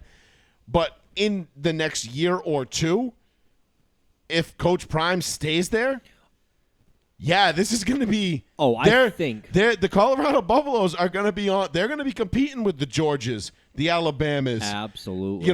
The. Small it. thing. Those are the two stands because the Clemson era is over. So that was short lived. Well, what about Alabama? Did you say Alabama? Yeah, I said Georgia, okay, Bama. Okay. Georgia, Bama. So, but I like the little things. And you found it out in real time tonight when we told you the L's and the D's. He does little things that kind of like relate to this up and coming generation. Like, tell him I'm putting a D on your jersey because you're a dog. Like, imagine like going to that locker room and just being like, I'm a dog. That's badass. And like, you have it on your jersey, like. You get that like hype feeling. You're like, fuck yeah, let's Remember go. a few years ago, guys were going to Miami for the turnover chain, and then that stopped. But then like there's little things that guys do. Because Donna Brazile just completely she submarines the football program every chance she gets. She's the fucking worst. Fuck her. God damn, man. Miami should be so much What is she, fucking better. The director of athletics she's or the AD. something? Yeah, athletic director. Yeah. But how do you feel about that? How do you feel about the subtle changes he's making to the culture of the people that he wants to bring in? He's going to bring in top-end 5-star recruits to Colorado, which they would have looked twice at Colorado. If you have all these offers from Bama, Georgia, Ohio, Michigan, and you see Colorado, you'll be like, well, that's the first eliminated one. Now let's go back to these 4. Now you're talking about, okay, but Colorado's there, but Dion's there. And I can get more notoriety And they're there. good. And they're decent. And they're bringing in Michael Irvin to give pep talks in the huddle. And Dion's got connects, bro. Everybody loves Dion. Dion, the whole league current players, past players. He has Brady texting his son. Yeah. That was crazy. After the game, Tom Brady messaged his son, and his son came out on social media and was like, "Hey, I really want to say thanks to Tom for watching my game, sending me some critiques about my game. Like, I really meant a lot to me." That's cool. Yeah. I mean, was could like, you imagine? that's awesome. You imagine getting you're getting text messages from Tom Brady, Yep. Peyton Manning, guys that are like, "Hey man, you got special talent, man. Like we can help you develop and really realize your true potential." And that's one of those things where it's like, not to bring it back to a bigger issue, but the whole Dwayne Haskins thing, when what's his name said when he got cut by the Redskins, and he's like, it wasn't Colin Coward. No, it wasn't Colin Coward. No, It was, You were talking about that. I can't remember his name. What was he's the former defensive player for the I think it was the Cowboys and Redskins. I can't remember his Marcus fucking Spears? Was it? No, it wasn't Marcus Spears, but it was somebody along those lines. Okay, go ahead. And he was like, "This is a call to my black brothers. Like, you have been given an opportunity." Oh, the fat offensive lineman there. No, Not the offensive lineman guy? Nope. I have to go back and look it up. He was God. he's a highly respected analyst, and he was like, "This is a call to you. Like, you can change the trajectory of your entire lineage." Right. Based on this, do not throw this opportunity away. And of course, a bunch of middle-class white people were like, "You need to shut up, sir." He's like, even though he was a black man that came from poverty, found football, made it to the NFL, and changed the entire trajectory of his family Right. and his lineage. Right. Middle-class white people were like, sir. Sir. Oh, yeah. They did a Leslie Stahl. Sir. Yeah. This is 60 Minutes, sir. The ones who drive Tahoes and go to Starbucks every day. Yes, and they were like, sir, you don't know, okay? White people throw their careers away every day. And he's like, yeah, I'm not talking to white people. As a black man, I'm talking to other black men. And he Right. basically came out and was like, nope, I'm talking to black men, young black men, as a black man who came from your same situation. Right. Do not throw this opportunity away. And this is kind of one of those perks to the job. Like, this is one of those things. Like, now let's say, hypothetically, Dwayne Haskins, God rest his soul, had come up, been one of the best It was in the league. Booger McFarlane. No, it wasn't Yes, Booger. it was. No, it wasn't. That's okay. I know it wasn't. Was it Booger? Yep. Fucking. December 29th, 2020. Booger McFarlane takes African-American NFL players to task amid Dwayne Haskins saga. Okay, maybe it was Booger. It was Booger. Then, yes, Booger is the fucking man, because I love Booger. And that's why I will not tolerate any hate speech about Booger on this show. Okay? Booger is That was the Boogermobile. he's a fucking Booger is a fucking Hey, man, gem. look at this play right here. I just. But he was right. Stand listening to him. I just couldn't. I stand fucking love Booger. I want Booger on every fucking broadcast from It now was until- Booger sitting right next to Randy Moss and Susie Colbert, and I Let don't me know see who this the white picture. guy is. I don't know who this white guy is, but I'm reading the whole article right here. Max Kellerman. No, I'm kidding. Okay, No. maybe it was Booger. I thought it was no, but there was somebody else that said it too. It wasn't LeVar Arrington, but it was like, fuck, it'll come to me. But It definitely is Booger. That's the interview. yeah, no, I'm sure he said it too, but nonetheless, there was somebody else that said it too, or said something along the same lines. But whatever, we'll give Booger the credit for it. Fuck it. But a bunch of middle class white people told Booger to shut the fuck up. They're like, oh, I'm sorry, Mr. Black professional athlete. I'm a middle class school teacher in a suburb of Boston, and I know more than you. Right. Okay, so I'm going to need you to shut up and not have an opinion on this because I'm smarter than you. Okay? I teach 7th grade math, and sometimes I sub in for history.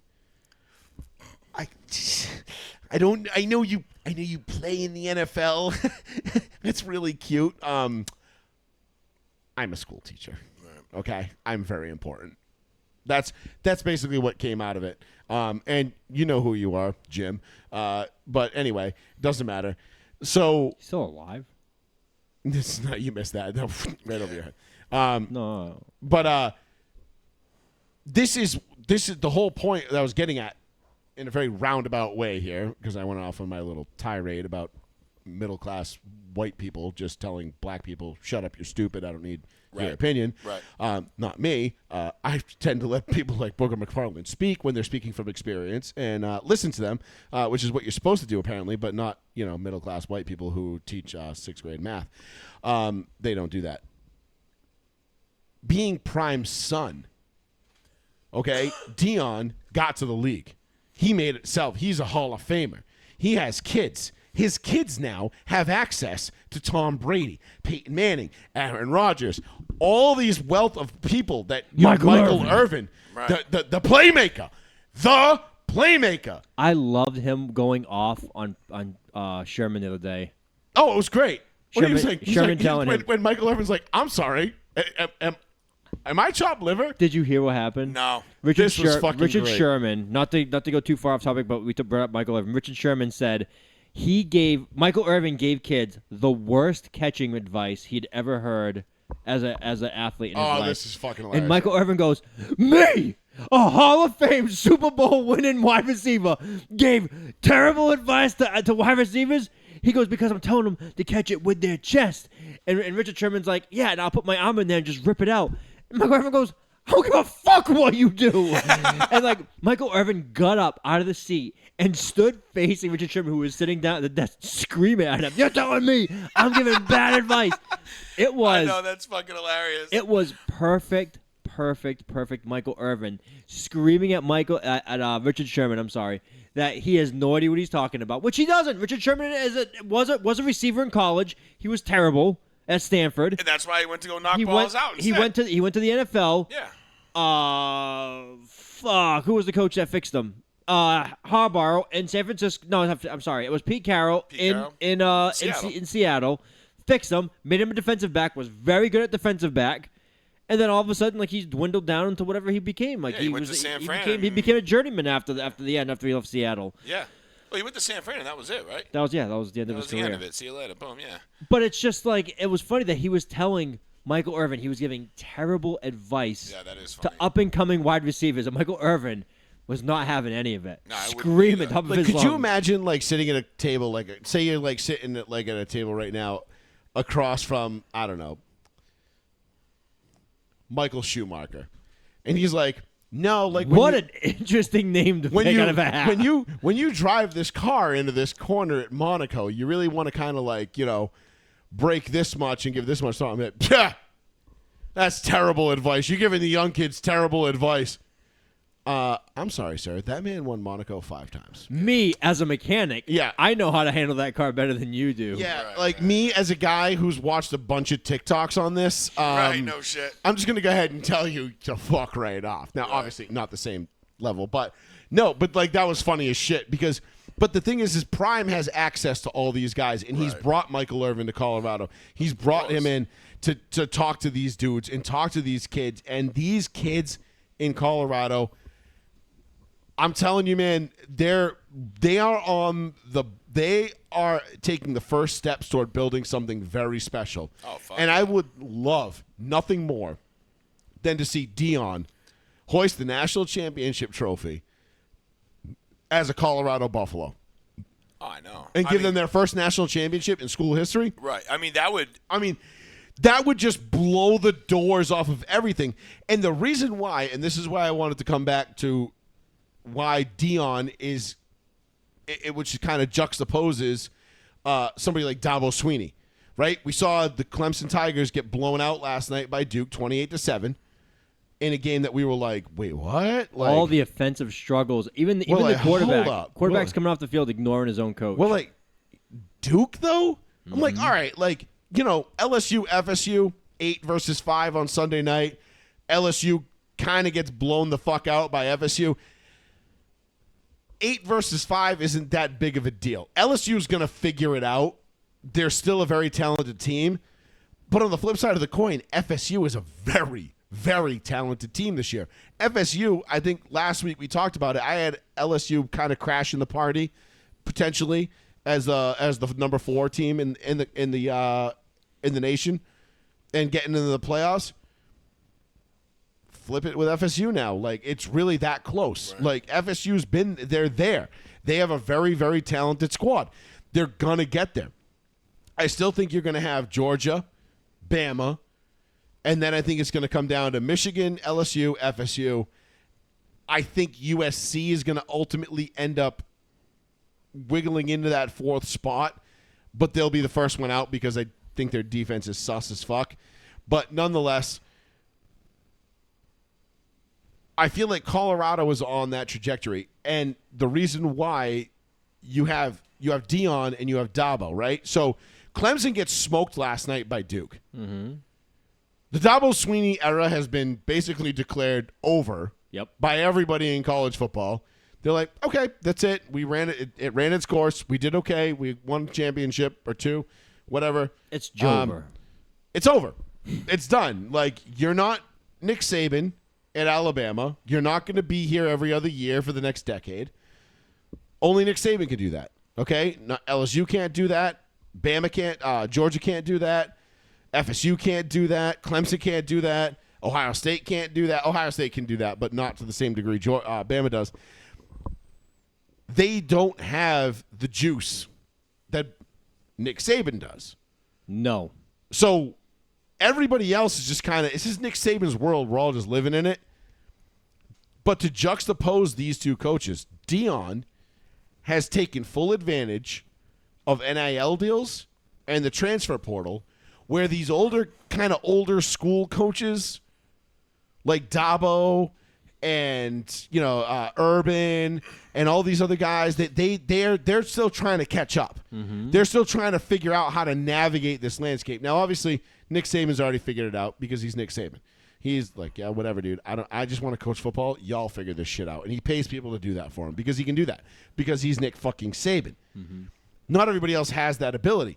And Nick Saban also understands how to appeal to young kids. He's one of the greatest recruiters in college football history. Absolutely. So Nick Saban is going to be able to do this. But Dion has now figured out the game. It's almost like when NASCAR went to the playoff format, and Jimmy Johnson and Chad Knaus just figured it out before everybody else did, and they won 5 straight championships. Right. That was crazy. Like, and every year it'd be a Jimmy Johnson one. And ultimately won 7 altogether. It's like, I feel like Dion and Colorado is going to be like Jimmy Johnson and Chad Knaus, where like they're the first ones to really like figure this shit out, take full advantage of it, and have the juice to get the guys that they want, because guys want to play for Prime.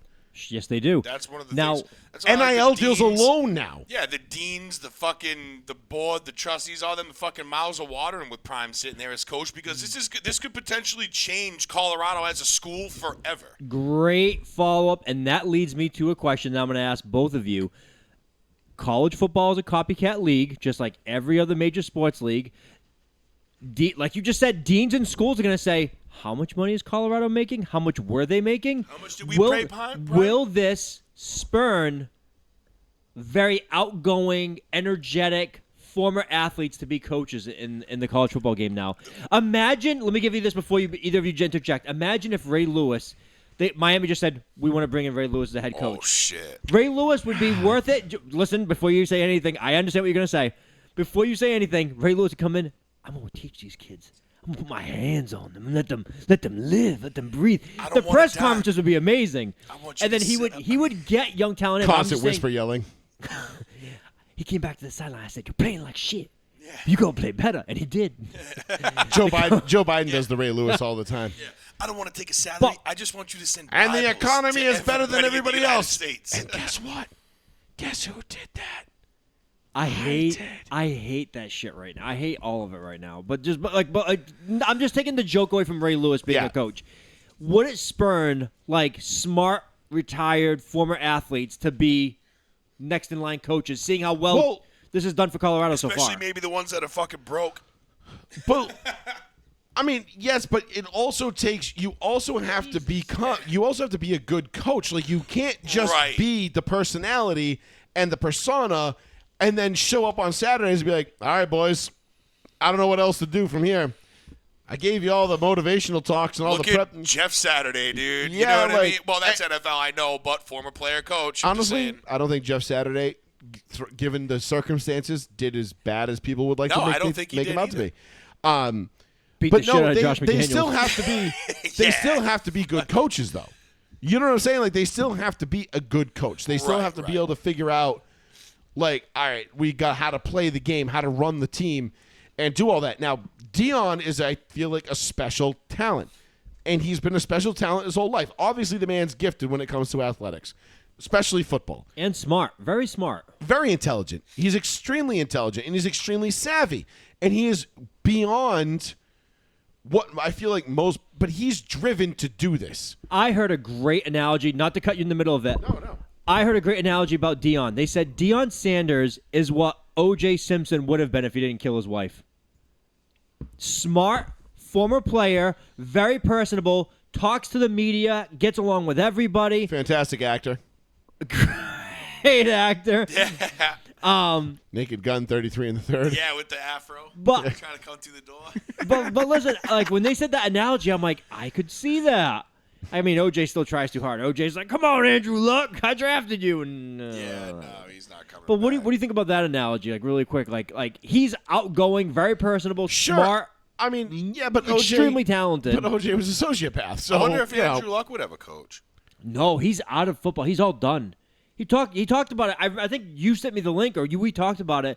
That how he's like so uninvolved from football. He He's looks like, like I he's have like no 130 interest. pounds. Like, Doesn't he have a daughter? Yeah, he's got a family. He's wholly interested in making them just like smart as possible, and that's it. Really? Because that's his whole life. Fucking weirdos, man. Super fucking brainiac smart people are always the most like eccentric, like fucking spontaneous, what the fuck type fucking people. His dude. kid's You know gonna what I end up mean? owning farmland and being incredibly rich. Don't feel bad. No, I know that, but like, I know, right? come on, man.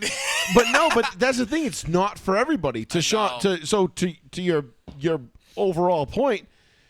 No, I don't think they're just going to start going after these loud, bombastic, over the top kind of athletes to be head coaches. I'm not saying they can't. You know what I mean? I'm not saying like Chad Ochocinco couldn't make for a great head coach someday. Shit, yeah, now that I may be don't a know anything. I I don't know any. I'm just saying I don't know Yeah. anything about his ability or will or want to do it. Right. But if somebody with that, I'm just thinking guys along Deion's Yes, personality, yes, the guys that have smart. Randy Moss, Terrell Owens, Chad Ochocinco, Steve Smith. I think Randy Moss could do it. To be honest with you, I'm naming off a lot of wide receivers here. Keyshawn Johnson. It's like, I mean, like, starting to notice a trend here. Yeah. It takes a certain type of player, but no, I mean, but look at Dan Campbell in Detroit, right? I mean, tight end, crazy. I mean, just he'll just Ron Rivera coached. Ron, I mean, yeah, not Ron, played. he was linebacker. linebacker. Bears, bro. Yeah, he was a linebacker for the 85 Bears. Like, I mean, that's just one of those dudes that, like, yeah, there's great coaches that come out of it. I mean, Mike Ditka was a great head coach. I mean, he was a tight end. I mean, you have guys that could do it. I'm not saying they can't, but it would be a fool's errand to try to go out and right now rush out there and try to find the next Deion Sanders because you're not going to do it. Right. You're not going to. Like, you're going to – it's someone will eventually, but it's not going to be today, probably not going to be tomorrow. Don't put your eggs in that basket. Right. If Deion goes and wins a national championship with the Colorado Buffaloes, you might see him in like a Michigan hat in 2 or 3 years with a huge fucking Michigan contract. hat. You'll see him in an NFL hat. hat. You think NFL? Yeah, you think he'll go up to NFL Dude, people are. If he wins a national championship, with Buffalo? Go to the NFL. Yeah, I know. Colorado. But You know who your owner is, right? yes, yeah, I know. He'll I slam know. a He'll whole be like, line and be "Get like, that we need- fucking man." He'd be Wouldn't like, it be- we need Deion here next week. Wouldn't it be fucking great if Deion won a national championship with Colorado, Don't and you then- fucking- became the head coach of the Atlanta Falcons, Oh, okay, never mind. and brought the Atlanta Falcons their first Super Bowl in franchise history? Yeah. Come full circle. He's gonna be like, you know who we're bringing back? Chris Chandler's gonna be quarterback coach. Wait, did he get Jamal drafted? Wait, Anderson's gonna be running back coach. Did he got drafted by the Falcons? Yeah. Right? That's who Yes, drafted him. yes. Did he go to 3 teams? Yes. Raiders? San Francisco, Atlanta, Dallas, maybe Dallas. 4 Redskins. He was the Redskins. Redskins too. Redskins. Why did I think it was the Raiders? And Baltimore. Yep. No shit. 5. Oh, at the very end. Yeah. Very end, playing with the Ravens, yeah. That's why I said the Ray Lewis. Remember comparison. you had the Didn't go to that many remember fucking the teams, Burger King huh? commercial? Oh yeah, my favorite. The clip I was Yeah. watching I was watching some shit on Prime the other day or whatever about it, and it had his whole Shit, like. that was what, 04? 03. 03? Yeah, I don't. I wasn't even out remember- of high school yet. It was I don't 03 remember or 04. what year. Yeah, it was. a I long think the time ago, commercial but- aired in 04. It was 03 that happened, yeah. I was watching something on Coach Prime in Colorado on like Good Morning Football the other morning or something like that, and it had that clip on there, and I was just Bro, like, we get Good Morning fuck. Football on Sunday. Yeah, no. I can't wait to see Angry Runs on Tuesday, bro. Mimosa supplies will Yeah. be up plenty. Ooh, I feel Oh like yeah. I might drink on Sunday, like the whole Fuck day. that. That's the only day I'm drinking. I for don't drink like September. you lush bastards. Man, I drink 3 days a week, if that. That's way more than me. And I didn't have my first drink until 6 o'clock tonight. I'm very impressed. Why is that impressive? That's normal. Cocktail time. I don't. That's how 5 I- o'clock. It's a It's- weekday. It's 5 o'clock somewhere. R.I.P. I'm you par- fucking I'm partially working. Parrot head, whatever the fuck people fucking call yeah, you parrot head or you whatever. What do they call Jimmy Buffett? It was parrot heads. It was parrot yeah, heads. parrot heads. Yeah. Yeah. R.I.P. Chief Parrot Head. Yep.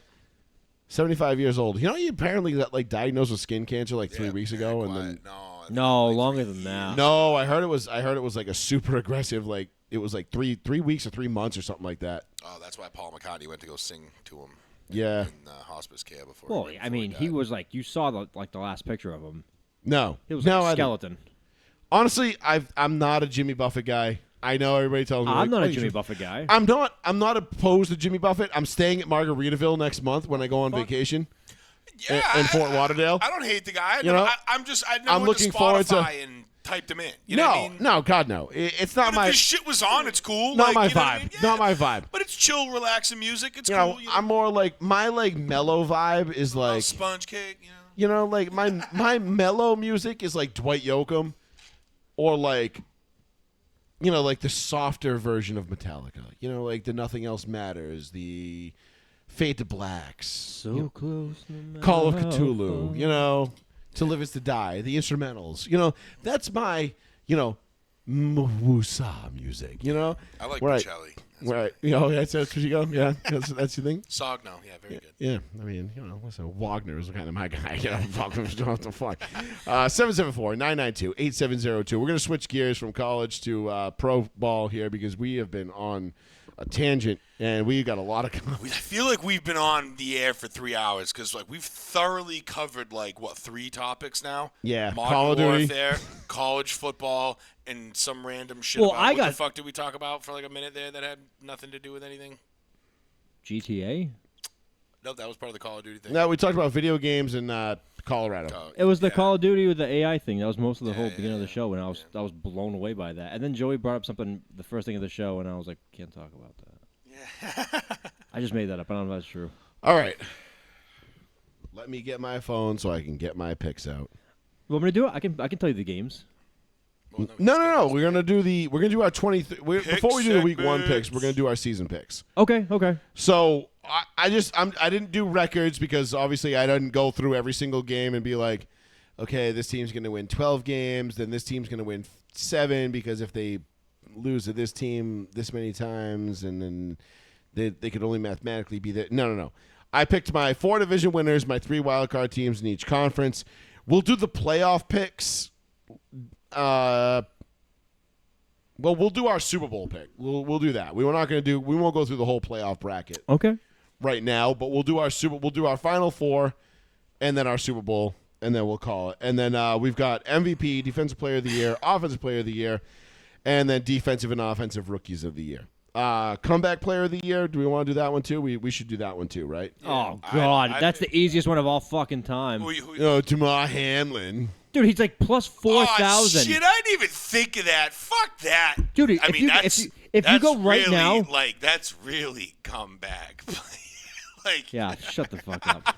If you go on right now to any sports app and you try to bet on comeback player of the year, he's 4,000 plus. yeah, it means you're going to win. Minus what? 4,000. Minus 4,000. I'm sorry, minus So 4,000. you're going to win like 25 cents if you bet like $100. No, if you bet $100, you'll win like Like 25 cents. $20. Yeah, exactly. Yeah, fuck that. Who gives a fuck? It's not Yeah. even worth your time. Yeah, we'll Not do doing that it. one. I picked that one. I didn't do my Super Bowl pick, but whatever. I'll just fucking wing that. Who Oh, cares? come on. You can think of a Super Bowl Yeah, pick. yeah. You Based gotta on know. who I have for my playoff picks, yeah. All right. Should we do music? Yes, if we can. Very lightly, we have to talk loudly over it because the algorithm in Facebook has really been porking us over lately because I'm getting the notifications. Which ones? All the notifications, like, this video has been banned in 5 countries. And I'm like, what the fuck, man? And then you see it. It's like Papua New Guinea has banned your video. I'm like, who the fuck cares? Don't we have anybody that we know personally that we can use in music No. so they don't, like, No. sue us? No, because you can pay. This might get banned, but No, if you talk loud over it. Yeah, we're we'll be we're all talking right. over it enough. So, Yeah. all right, boys. We're doing the picks. We're going to start in the AFC. We're going to start in Sean's division with the AFC East. All right, easy beans. We'll bring it back to music. We haven't done the music in a long time. Oh, it might be getting a little too loud. Yeah, hold on. Who's Let me Building. who's going first? I'll go first. done My this. division. All right, Sean's your division. division. Who do you got? The Buffalo Bills are winning the division. I'm very confident in that, but I'm going to give you guys a surprise. I think the Patriots and I think the Dolphins end up with the same record in second place, and I think the Jets are in last place. I know we weren't doing all 4 teams. I'm a little. That's okay, though. I'm foreshadowing because I just don't have any faith whatsoever in the Jets. I think the Patriots are better than a lot of people expect, and I think Buffalo is weaker than a lot of people expect. But the Buffalo Bills should still win that division with 11 games. Yeah, facts. I'm with you, Sean. I got Buffalo winning that division. I think they're going to be an 11-12 win team. Number 2 in the division, this is going to come as the big surprise. I've got your New England Patriots. Get on the goddamn bus! Finishing number 2. I've got the Jets in 3rd and the Fuck, I broke Miami the microphone. Dolphins round. It's okay. Fucking broke the mic. Did you really? And I got the Miami Dolphins round out the bottom. I just have no faith in Tua. I think the Dolphins are so overrated. Yeah. I don't understand the hype around them. I like Sorry the for the players. feedback, people. I like the roster. I just don't buy it with the Miami Dolphins. So, I'm going to have them finish in 4th. The Jets, I've been well documented saying I feel like they are going to be the biggest letdown of the season. Who? The Jets. Oh, Joe thinks the 100%. Jets. Couldn't agree more. I think you are going to see Mac Jones make strides this year in that offense with Billy O calling plays. Happy birthday, my He man. is going to be a case study in how important coaching truly is in the NFL. And it's still not going to be enough to touch the Buffalo Bills, but whatever. Who cares? If Yeah, it I does, I will do so many goddamn parades around the city. I will go half-ass naked across the city Yeah. of New Bedford. Run down Union Street. Yeah, no. I got pretty much the same shit. I got Bills winning the division. I had the Jets actually going number 2. I got them actually making a wild card. You're That's not fine. wrong. Yeah, that's I fine. got the It's Jets not- making a wild card. So, and then obviously Patriots. I just like you said, I have no trust that Tua's even going to make it out of week 3, dude. So I can't put anything. Agreed. I can't put anything on the Dolphins right now. So Did you know the AFC East has the toughest schedule in the NFL this upcoming season? do they? Well, according to Strength of last year. schedule type shit. Yeah. Of strength of schedule according to last year, yeah. By No the end of the shit. year, it could be the easiest. We all know Yeah, how this goes. 100%. Right. The AFC North, this division is fascinating to me because I feel like there are 3 teams that could legitimately win this division. Not 4, you sure? No, the Cleveland Browns are not winning the division. Wow. Not even close. No one gives a Deshaun. shit about the Deshaun. Deshaun Watson and the Cleveland Browns. They will finish a dead ass last Yeah. in this division. What do you think the record's going to be? I have them last 2, but what do you think the record's going to 4 be? and 13? Yeah. No, I think they're better than 4 and 13. What, 5 and 12? 5 and 12. That's what I was gonna say. You know what? I think there are 8 and 9, 7 and 10 No. teams. Wow, that many, huh? Deshaun is. I'm telling you, Deshaun Watson worked out this offseason. He's not fat. I saw training camp. He's shredded, and I'm like, you know what? Gives me 2 some pause years there. is such a long. How many years he been off the well, field? last year he was just a fat little bitch. Right. This year, Yeah. this is Zombie Nation, Indiana Pacers Zombie Yeah, Nation. baby. Fuck it. I mean, I think really we all. is. Yeah. I think we all pretty much know what it's gonna be. I mean, No, we don't.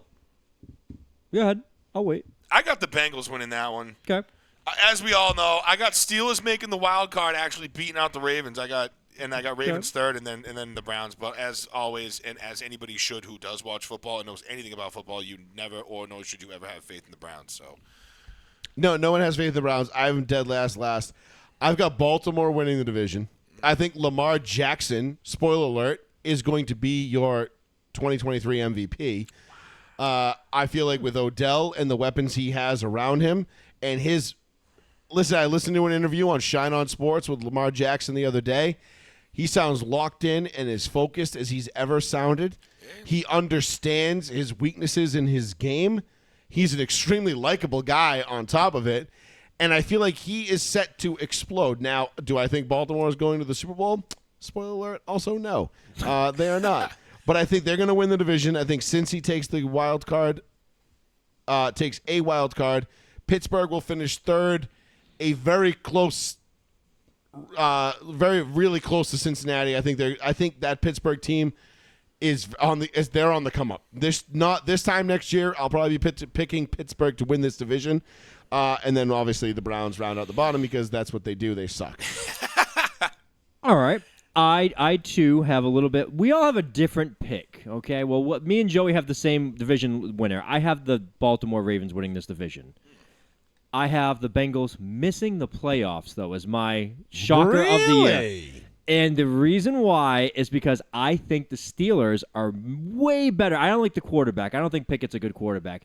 But I think the Steelers, how I felt about the Jets. How I felt about the Jets last year, I said it on this show how much I liked the Jets like overall roster. Did, yeah. That roster played out of their fucking mind, and they needed a quarterback. This offseason, it's back to fucking Zombie Nation. It's throwing me off. Fuck it, just leave it on. Crank it. I love the Steelers.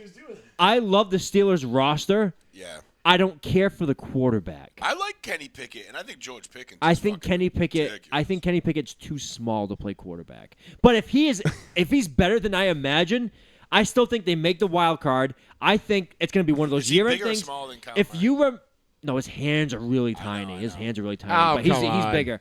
No, it matters, especially in the cold Pittsburgh weather for quarterbacks. It's not going to matter. I'm telling you. Anyway, just go with me on this. There's one. a lot of things that might matter, but that one won't. Okay, fine. The hands won't. Fine. I think it's going to be one of those. If you remember 10 years ago when it was Roethlisberger versus Palmer, I think the Pittsburgh Steelers are going to eliminate the Bengals, and I think Bengals fans are going to be just devastated. And the Pittsburgh Steelers at the end of the year are going to sneak into the playoffs in the wild card right behind the Ravens. And Bengals will be in shambles. Guys will leave. The offseason will be a mess. That's my surprise of the year. Bengals missed the playoffs. Colts will pick up T. Higgins next season. T. Higgins 100% leaving. 100%. All right. Paul, to your division. The AFC South. Of course. My Colts are winning that division. We know that. I actually got the Jags finishing second, then Tennessee, and then the Texans because I have zero you're faith. dead ass. Why? What do you mean? The Colts win the division. Yeah, I got the Colts winning the division. I mean, All right. got to give the man his props. Hell It's yeah. my fucking team. I'm not betting against He ain't going against it. I'm picking Jacksonville to win that division going away. I think that's the best. They've got the best quarterback, the best coach, the best roster. I think they got the most complete team in that division. I think Trevor Lawrence is going to be an MVP caliber quarterback this year. That offense is going to be top 5. That defense they've got players. I said it last year. They made good signings, solid signings, low-key signings. They grabbed the linebacker from Atlanta, the defensive lineman from Philly. I feel like Jacksonville has got all the makings of a team that is one of those teams that you are just not going to want to see wild card weekend. And Trevor Lawrence, I feel like, is going to set the fucking league on fire this year, and we are going to realize the true potential of Sunshine once this season is over. I got Jacksonville winning that one. I got Tennessee in second, and I think they're going to be a wild card team in the AFC. I'm putting Houston at 3 and Indy at 4, bringing up the rear. Fucking asshole. And I'm not saying it because I don't like Indy. I just think Indy's got too many moving parts with the Jonathan Taylor bullshit. They don't even have 4 wide receivers on the roster. They're going to be asking Anthony Richardson to do a whole lot more than I think is needed of him. He's going to do it. And listen, he might go out and play, but I think it's going to be a learning process. I think this is going to be more. This is going to be a very 1998 Peyton Manning leading the league in interceptions year for Anthony Richardson, and then next year he can turn it around to a 13. He's going to lead the league in interceptions? No. But I'm just saying. I'll say it's turnovers. It's going to be on that level. So? Yeah. Without, but I don't think that's a bad thing for him. No, I think it's a good thing. I think it's a necessary thing because baptism by fire. So I also have the Jacksonville Jaguars. I think the Jacksonville Jaguars might actually compete for the top overall seed because their strength of schedule is easy. They have an easy division, no offense. They have an easy division. They're a super talented team. They overpaid for free agent talent last year. Didn't do that this year. Drafted really well. Trevor Lawrence looks amazing. The offensive line's really good. The defense has a lot of up-and-coming starters. You're talking about potentially a 12-6 or a 12-6, idiot. 12-5 or a 13-4 team. I think they're that talented. Second, I think it's going to be the Tennessee Titans, but I only think the Tennessee Titans can win about 6 games.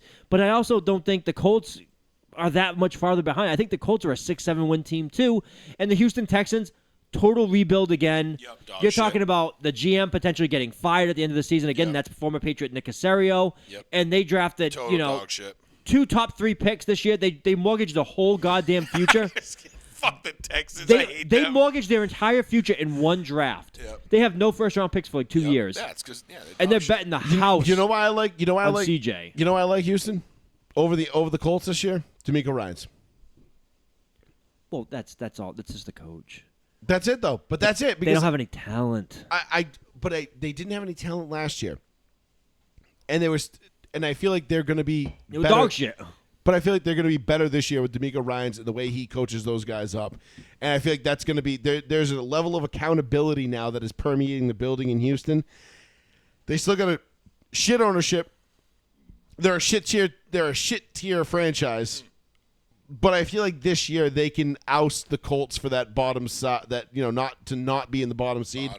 Because I feel like the Colts are just so depleted talent-wise. The Colts window was 3 years ago, when they had Phillip Rivers and then Carson Wentz and, Andrew Luck and then Phillip Rivers and then Carson Wentz. Phillip Rivers' year, if it was Andrew Luck's being healthy, if it was everything, in a parallel fucking universe somewhere, could have potentially been our year. But Absolutely. But I don't think they've got it. Out to the West, my division. You go first. Do we really need to even ask? No, I want to hear you do it. Oh, you want to hear me do it? Because every year it's an The insane ass. Denver fucking Broncos are winning the fucking AFC West. Broncos country. Let's ride. Joey, Let's Joseph, ride. what's the record? What's the record going to be? I think they're going to win 12 games. Okay, I thought it was gonna be unrealistic, like 15-2. I mean, they could potentially go 17-0, but I mean, So with could everybody. Jerry Jeudy and Tim Patrick getting hurt, I got to knock a couple And off. KJ. Judy's only gonna be for a couple Hey, weeks. KJ, though, but we right? got Mims. Is Judy out for the season? No, 6 games. 4. Six. Four. That's what I thought. Right? He'll be back sometime the Tim end of Patrick's September. It's out for the pup. season. It's pup IR, which is for 4 Yep. weeks. Yeah. So Patrick's out for the I'm season. going Denver winning the division because I got Kansas City in second, taking the wild card. I say this somewhat tongue in cheek because Kansas City still has the best head coach quarterback combo in the division, and that all being said, Travis Kelce getting hurt today and hyperextending his knee. According 3 hours ago, according to Adam Schefter, it's not a big deal, and they're gonna reevaluate if he can play tomorrow. Okay, cool. That's Thursday. fine. That's all fine and well. Yes. I feel like the writing's on the wall. The bigger story is the Chris Jones thing. If Chris Jones, according to Travis Kelce, is the second best player on the Kansas City Chiefs, if he is not playing, the Kansas City Chiefs if he holds out until week 8 or whatever, They're fucked. the Kansas City Chiefs are not going back to the AFC Championship. They have They're not no going run back defense. they're not going back to the Super Bowl.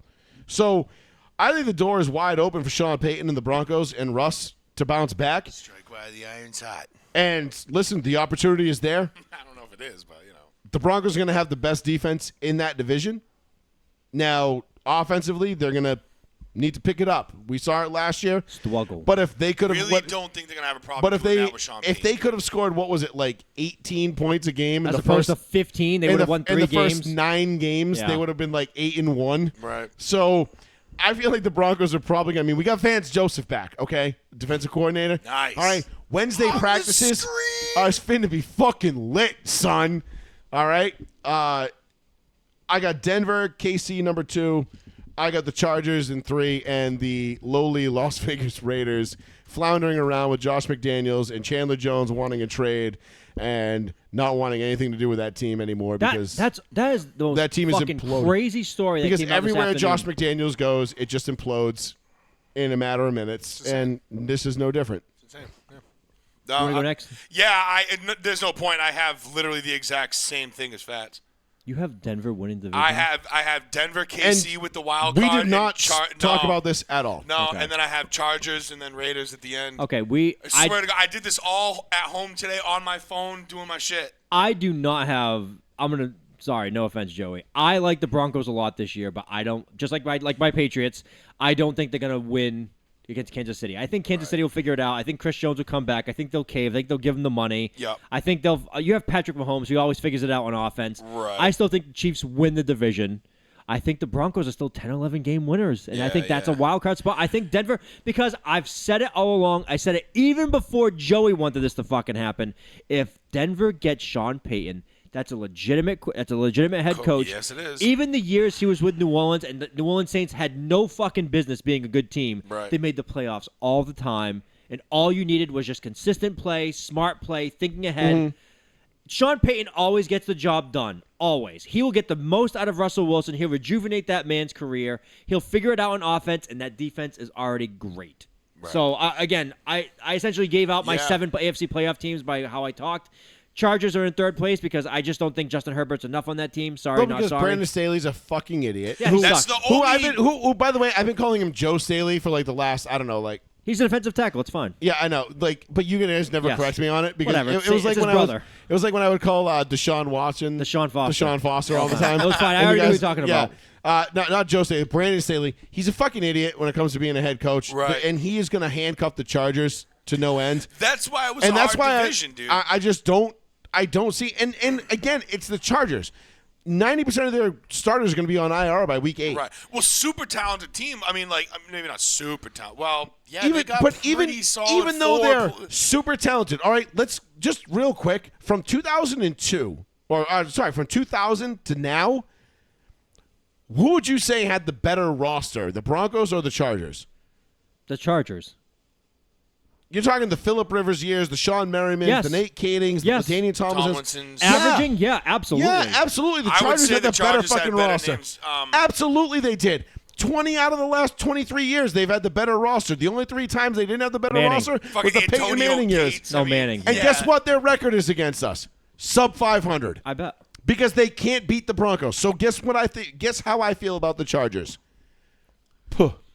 But the Go Raiders, away. we all have the Raiders, and I wish Durant would have called in. I wanted to hear his He opinion there. did call in, but we're in the middle of the pick. So Oh, Durant, sorry. I know you're listening. Call back and when we're done with the picks. The fucking Raiders thing is insane to me. Like, there's always drama with Josh McDaniels every year. It's like a broken record. Every time he's head coach, every time he's involved, if it wasn't for Tom Brady making that man millions of dollars, yeah, he'd be he would be nobody. fucking homeless. No, I think the Raiders are going to be right there with the Cardinals competing for a top 5 pick. How could you have your defensive end ask for his release or a trade 3 days before the season begins? And he's like, I can't get to the stadium and work out. They told me to work out at Workout World. And he goes, nobody calls me back. And then he's DMing and messaging his GM and head coach, and nobody responds to him. That's crazy. And then he goes to the team publicist, and he's like, yo, is Josh going to answer me today or no? And then the person's like, I don't know. What a fucking garbage. And then he's fucking like, release me. Typical Raiders, dude. Typical Raiders. It is what it is. No, typical Josh. Yeah, yeah. No, Right, but like, it's what a typical shit Raiders situ- move to hire Josh McDaniels. Damn. Okay, yeah. They were doing pretty well when, like, you know, before Renfro left, and then No, Renfro's there. oh, is he? yeah. yeah. Ruggs. They buried Waller's him. gone. Sorry, Whoa. Darren Wall left. Ruggs got No, he didn't imprisoned. leave. They got trade him. Well, They traded him. Waller's gone to the Giants. right. Waller's traded. He's gone. They brought back Jacobs on They at brought the Josh 11th Jacobs. hour. They got rid of Derek Carr. They got rid of like I said, Ruggs got. I was like, they were seemingly on the come up for a little while there, and then they just fucking imploded on themselves. You know what I mean? They got rid of Derek Carr's Carr. gone. Yup, Waller's gone. Fucking and like I said, Ruggs went to fucking jail. But they have Jimmy Garoppolo. All Josh McDaniels does is hire old Patriots. He's like, we did it back then. We're gonna do it again. He's like, I'm Right. bringing in Jacoby Myers to replace Hunter Renfro. Why the fuck is Jacoby Myers playing over Hunter Renfro? Even if Jacoby Myers re-signed here, I would say Hunter Renfro was a better wide receiver than Jacoby Myers. And that was just me being blatantly honest. yeah, Okay, Renfro's nice. Renfro's a beast. I like Renfro. Me too. Nope. Josh McDaniels hates him. That's why mean- he's third now. Yeah, exactly. It's fucking retarded. Devontae Adams wants out. He's like sneakily always like liking shit by people saying like, get me the fuck out of here. Right. Yeah, I mean, it is what it is. I mean, wants to go to the Jets. Raiders going to Raider. But Denver win the division. Kansas City finished second. Chargers, Raiders be on the outside. So in the AFC, I've got Buffalo, Baltimore, Jacksonville, Denver. And my 3 wildcard teams, Cincy, Tennessee, and Kansas City. Fuck you. NFC. We'll do this real quick because we're kind of coming up against it a little Yeah, bit. we're okay. In the East, I think it's easy peasy. This is Philly's division to lose. I don't see how they lose it. I don't see a scenario where they lose it unless Hurts gets hurt, everybody gets hurt. Joseph, do not forget the Super Bowl hangover curse. It's But- real. It used to be real until Kansas City didn't win the Super Bowl and then went back and basically. won. They were like the only team that broke it, though. Yeah, I know, but like they do it all. It's like it's happened a couple of times Okay. now, so Okay. I'm kind of over that. But you're right, it's true. But no, I think Philly wins that division. I got Dallas finishing second, and then New York, and then the Redskins in fourth, Yep. bringing up the rear. I do have Dallas as a wild card team. I think Dallas offensively and defensively. I think defensively they're going to be fucking disgusting. I really feel like Micah Parsons and Diggs and that Crazy. defense are going to be a top 5, if not worst top 10 unit this year. Philly though, that's the Monster. best My God. best defense in the East, second best defense in the NFC. They drafted a potential guy that witnessed a murder, Yeah, and he's backup defensive lineman, and he's destroying people in preseason, but nobody talks about it because he's buried in depth. yeah. Because that defensive line, that front seven is so deep in Philly. That whole defense is just And then a nightmare to play If against. Hurts continues on this trajectory, I mean, listen, if he continues on this trajectory, great. Love his attitude. Even if I love really Jalen do. Hurts. I always liked him in college. even if he plateaus right now, he's still good enough to get you to a Super Bowl. So I know, Right, but right. I absolutely love Hurts' attitude. Like, he's one of those guys I can't talk shit about on the field or off the field. Yeah. Because I respect them both. Like, I love saying I fucking hate Josh Allen, but I hate Josh Allen on the field. I hate Josh Allen. I mean, I love Josh Allen out the field because he's just a nice guy. But Jalen Hurts, I really can't be like, fuck this dude. I'm like, I like him in both aspects of the I've game. always liked Jalen Hurts, so I'm rooting for him. I hope he who do does you got, well. Paul? So I got Eagles winning the division, just like you said. I got Cowboys in second, Giants in third, Commanders in coming up in the rear. I got Cowboys, Giants as wild cards. Let's make it 3. I'm gonna. You have Cowboys and Giants as wild cards, though. So you have Philly, Dallas, New York, all making the playoffs. Okay, Yeah. I like it. Okay, I'm same division for me, in that order: Eagles, Cowboys, Giants, Redskins. Whatever the fuck the name is. Redskins. No Giants making the playoffs though. Definitely Eagles. Definitely Cowboys as playoff Yeah. team, as a wild card team. Sorry. Yep. All right, to the South. The South. I think this is about as slam dunk as a slam dunk gets. Oh, of course. The it is. Saints with Derek Carr are going to rock this division. They're going to win the shit out of this. I think the Panthers are going to finish second with Bryce Young.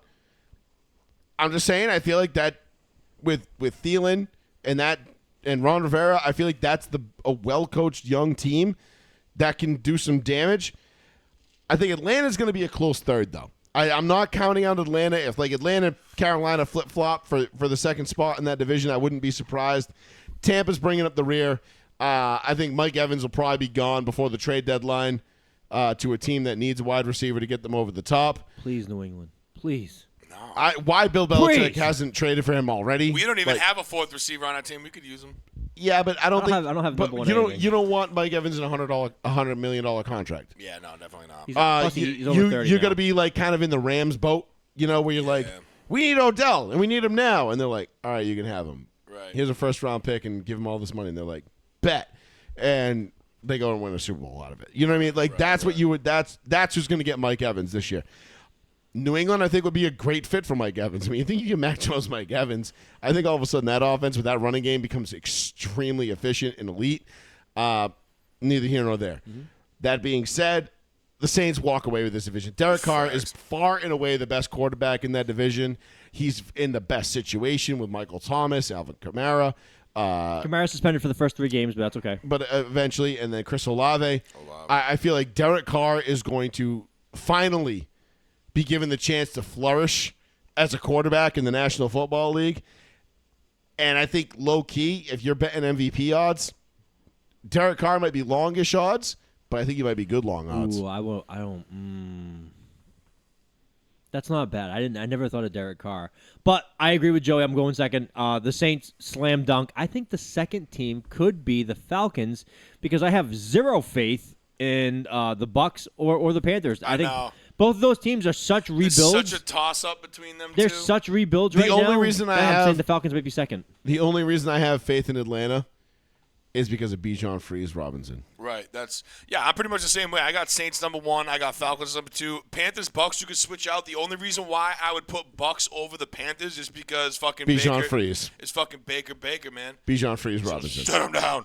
I'm going to make this a meme. And Bijan Freeze is going to have, like, remember we had Doge Ingram? Yeah. I'm going to make this a Bijan Bijan Freeze. Freeze, yeah. Bijan Freeze Robinson. That's dope. Because those are cute little puppies. Which one do we have left? We got NFC two more. West. We got Let's North, go. we Let's got go to North the. and Well, West. let's we go got to North the. and We'll West. we'll do the West first because I feel like this is the easiest one. Easy. San Francisco, best roster in the NFL. Yep. Brock Purdy is ready to rock and roll. Yep. The San Francisco 49ers are winning this division. They're winning it easily. Yep. They are going to smash everybody in their way. Seattle's going to finish second. I feel like the Rams are going to finish third only because the Cardinals are intentionally trying to tank. Right. Because now with the Rams and Cooper Kupp going to find like this hamstring specialist now because he can't figure out why his hamstrings are so fucked up. Cooper Kupp is not on the up and up. Oh yeah, that scared the hell out of me when he's going Aaron to see another Donald, doctor right now. you know, that defense is not what it was a couple of years ago. Aaron Donald's still the man, but is he really in it? I mean, I feel like he's just kind of going through the motions. At the He end was of his ready to career. retire the year they won, and then they called He's ready him to retire back. for 2 years. Yeah. So I think the Rams will finish third. Stafford is not. I don't know. Stafford's just not in it. He doesn't know his. There's reports won coming one. out that like his He's wife kicking is it. like you know Might have like cancer again. making no man, she was I didn't know that. That's not where I was really? going with No, that. didn't they just say that his wife was going back because they thought they found something on a scan? Because she goes back because she was in remission for so long. Yeah, she had like a but she brain go, tumor. didn't Yeah, she? she had. Like She had a brain tumor. I don't Yeah. think it was cancer. I think it was a tumor. Yeah, but I think the Well, tumors can whatever. come back. I don't know. Well, whatever. I don't know. That was not where I was going with this. But what I was getting at was Stafford is he's not connecting with the younger players. He doesn't know any of their names. He was having his wife make like flashcards or do shit to like help him know who these guys were. So because he's like, I'm a leader of this team and I don't know who the fuck I'm leading. Right. You know what I mean? So that was kind of a big deal. And then in the NFC North, and this is where I get the most. This is the most fascinating division to me because I feel like Yeah, she had 3 out of 4 teams can win this. She had a possible tumors regrowing back in her brain as of July 24th, 2023. That is fucking awful. Yeah, it's terrible. I didn't know that. So he might be checked out. Then if anything goes wrong, he's like, I'm fucking out. Yeah, of he here. could be completely out. And then what do you Hanging got? up. Drew Lock steps in. Horsecock Lock. All right, sorry. Steps The Rams are going to the Super Bowl. Like, what the fuck? If the Rams and the Broncos played in the Super Bowl and Drew Lock was starting for the Rams, You would sweat You'd be so very bad. afraid. Because I'd be Joey would be devastated if he lost to Drew Lock. He'd be like, I'd be like- I can't even fucking get up. I know. I'd be like, all right. He calls out of work for a week. I know we're good for like at least 4 potential interceptions, Yeah. but he can also hang 40 on us. Right. He's like Jay Cutler. But the NFC North. So this one was super tough for me. It was really tough for me because I had to weigh in the fact that Kirk Cousins is the quarterback of the Minnesota Vikings, and that I'm picking the Minnesota Vikings to win the NFC North. Me too. And that was really difficult for me to come to grips with. Yep. I got the Lions finishing second as a wild card team, and I had the Packers finishing third as a wild card team. Because I feel like the Packers are going to be better than people think. I don't think the story of this division is going to be the Vikings winning it or the Lions finishing second and making the playoffs. I think the big story coming out of this division is going to be the Packers making the playoffs this year with Jordan Love, his first year, full year under center, and people forgetting how well, as much as I shit on the Packers for having Brett Favre and then Aaron Rodgers for almost, 30 years and only having 2 rings to show for it, they know how to stay relevant. They know how to stay in the conversation and stay in the mix. I think that's what they're going to do. I don't think they're a Super Bowl contender. I don't think they're anywhere close to that. But I think the Packers are good enough to go in and kind of ruin somebody's day. And I think at the end of the day, you're going to have Philly, Minnesota, New Orleans, San Fran as your division winners, with Dallas, the Lions, and the Packers as your wild card teams. I'm going to go ahead and say I think the Lions win the division this year. I mean, I'd love to see it, and I wouldn't be surprised. I'm picking the Lions. I also have 3 teams making the playoffs. How this many division. primetime games do the Vikings have? Do we know that off the top of our head? Probably a decent Probably It's got to be 3. like 5, right? 4 or 5. So Yeah, that's- if they have 3, it's all over. if they got 5 primetime games, they're 1-4. But I have the Vikings finishing 3rd and still making the playoffs too, because I don't have no faith in other divisions. Do you have the same 3 playoff teams though? Like, Yes, Packers are in second. I think Packers are like a 9-8 team. Yeah. Honestly, I don't think any of these teams are going to blow anybody out of the water. I think the I Vikes, think the Lions might win 11 games though. The I Lions' think- schedule is I pretty think easy. 10 or 11 wins is going to win you that division. And then I feel like, but the NFC is going to be so convoluted and just so tight that I feel like at the end of the day, the Packers and the Lions are probably going to have the two best seasons. I mean, Jared Goff, listen, man, talk all the shit you want, but he's got the hottest fucking wife in maybe football history. And also he can throw a football really well. And I really like the Lions, their coaching staff. I like what they're doing. Who's their wide Aiden receiver? Hutchinson, Amon-Ra St. Brown. Yeah, they do have a decent team. I mean, I like Campbell, I like the coach. I like Jared Goff. I think that I don't have I got Vikings winning. I got Bears second, and then I got Packers Lions. You like Justin Fields, huh? Not really. Justin I Fields. don't, but I don't know. I just have a feeling this is going to be like the Bears here. I got them as a wild card. I hate that dude. I got Bears as a wild card. Yeah, this I year. have the Bears winning like 4 games. Yeah. I don't trust Justin Fields at all. No, not at all. Me neither. I don't trust him at all. On to real quick, MVP. Who do you guys got? I have to scroll this way. No, I'm going to give you my gut instinct MVP because I think it's going to go to Patrick Mahomes because if Patrick Mahomes and the Chiefs win a lot of games, what they'll do is they'll say he did it with nobody. Chris Jones and Travis Kelce. He did it with her. nobody. Exactly. And I yeah. think Patrick Mahomes will win. Okay. I got Joey Burrow. Joey Burrow. I got Joey Ice Cold. I like both those picks, but I'm going with Trevor Lawrence. I think Trevor Lawrence is a dark horse to win it. I think he is going to shock the world this year in terms of quarterback play, and I think it is just Sunshine is going to be that dude. T-Law, bro. And he's going to get it done. Defensive Player of the Year. Defensive player of the year. I got Micah Parsons. Okay, I mean a solid pick. Dude, I don't even know. Pretty sure he's the favorite Just right just now anyway. pick like T.J. Watt. Everybody knows that's what you're going to do anyway. Even though he's Boza. I don't hurt, know. or- yeah, I mean, and Nick Bosa hasn't shown up. I know. And It's TJ Watt- such a crapshoot, though. It could be anybody. That's Sauce. like I don't like Pick the Sauce. You love the Jets. No, I fucking hate Sauce. Nah, for a corner to win it is really Oh, tough. yeah. You got to have, like... I mean, think about it. You gotta have Deion Champ numbers. Bailey didn't win it when he had 10 interceptions in a season, yeah, it's crazy. and 2 of them were returned for 6. Yeah. And they still didn't give it. They gave it to Jason Taylor, and he had like 14 sacks. Yeah, They were fuck it. Let's go T.J. Watt. I have nobody for defensive. I'm player of the going year. with my guy, Talanoa Hufanga, the greatest, That would be fucking dope. the best safety in the league. No disrespect to my guy Justin Simmons. Offensive Player of the Year. I'm going my guy, my number 1 overall pick in fantasy, Mr. Chubb. It's Chubb time. Nick Chubb. Nick Chubb Chubb. is... I got Justin Herbert getting offensive player. Well, I have Lamar Jackson. I thought that Lamar Jackson would have been a slam dunk for all of us Really? because I think he just put up crazy numbers, like Well, running and throwing. I think Lamar Jackson, if it wasn't Trevor Lawrence, it's going to be Lamar Jackson. I think I said Lamar Jackson earlier in the show. Yeah. But it was between Lamar Jackson and Trevor Lawrence. I actually wrote down Trevor Lawrence, so that's what I'm going with, what I wrote down earlier. Go with what you Yep. wrote, Defensive Rookie of the Year. dude. It's so fucking tough. This is so hard, but I'm just going with the guy that I fucking love the most. And of all the defensive rookies that are going to be playing, who fucking better to win Defensive Rookie of the Year than fucking Joey Porter's kid? Joey Porter Jr. Oh, no Joey shit. With the fucking Steelers. Porter Jr. with the Steelers That would be sick. as a corner, Yeah. winning fucking Defensive Rookie of the Year. I Yeah. fucking love that. I'm going with it. And then Offensive Rookie of the Year, I'm going with my guy, Bijan Freeze Robinson. Oh, that should be across the board. I don't think anybody's even going to come close to him. Yeah, Really? probably. You don't gonna think have- one of the quarterbacks is going to best him? No. You know, I said Anthony He's going to have like Richardson. 2,000 I could all-purpose yards. easily see CJ Stroud or Bryce Young or one of the quarterbacks, He even Will might- Levis, besting him for Offensive Rookie of the He Year. he might be the leading receiver, rusher, and special teams player on the Falcons. Until he gets hurt week 6, and then we're all fucked. And then But you're fucked, right? I just want Bijan Freeze because I want that little fluffy Yeah. head on his body. I think Running around. I think him for offensive Every time player, you stiff arm somebody with that rookie, face. without question. For defensive rookie of the year, I'm going to pick Keon White from the Patriots because I just like how angry he was when he got drafted, and it's a crapshoot. All right, I like Yeah. it. I took Jalen Carter for defensive rookie, and I obviously took my homeboy for offensive rookie. So J Herb, who? who'd you take for offensive rookie? Defensive rookie? No, offensive rookie. Anthony Richardson. Oh, Anthony Richardson. Duh. My homeboy, I said. Yeah, Jalen Carter. I mean, he's probably going to beast it. He's on that fucking D-line in Philly. You know he's going to be out there. So, Yeah, I mean, did we do comeback?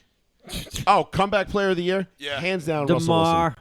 I said Brock Purdy, but yeah. Wait, is comeback count as like fucking guy's injured and come back, they're gonna give it to DeMar Hamlin. I don't give a Or shit it could what you just think. be a guy who sucked and bounced back. That's what I didn't know, but I know Purdy got hurt. Honestly, comeback player of the year is so fucking vague. and stupid. Yeah, because who the hell knows what they measure it by for you to? How far do you have to come back from? Well, they'll be like, DeMar Hamlin died. Right. They'll be like, there's no greater comeback than death. But what if, like, the Eagles make the Super Bowl again, and technically Jalen Hurts goes back to the Super Bowl? He's technically a comeback player because he came back to the Super Bowl. I feel like we should just make the Chris Pratt, Kim Kardashian joke. The comeback joke. Yeah, the comeback joke. What was that? She had some Forget it. come on her back. Oh, yeah. I think she got some on her back. But no. I saw that video. All right, so there you go. There's the picks. Comeback player of the year. I'm going Russ Wilson. Paul's going Brock Purdy. You're I'm going DeMar DeMar Hamlin. Hamlin. But that's the odds-on favorite. That's boring. We can't. You know what I mean? I'm being boring because I know it's going to go to him anyway. He could play 15 snaps. Who was it last year? Geno Smith.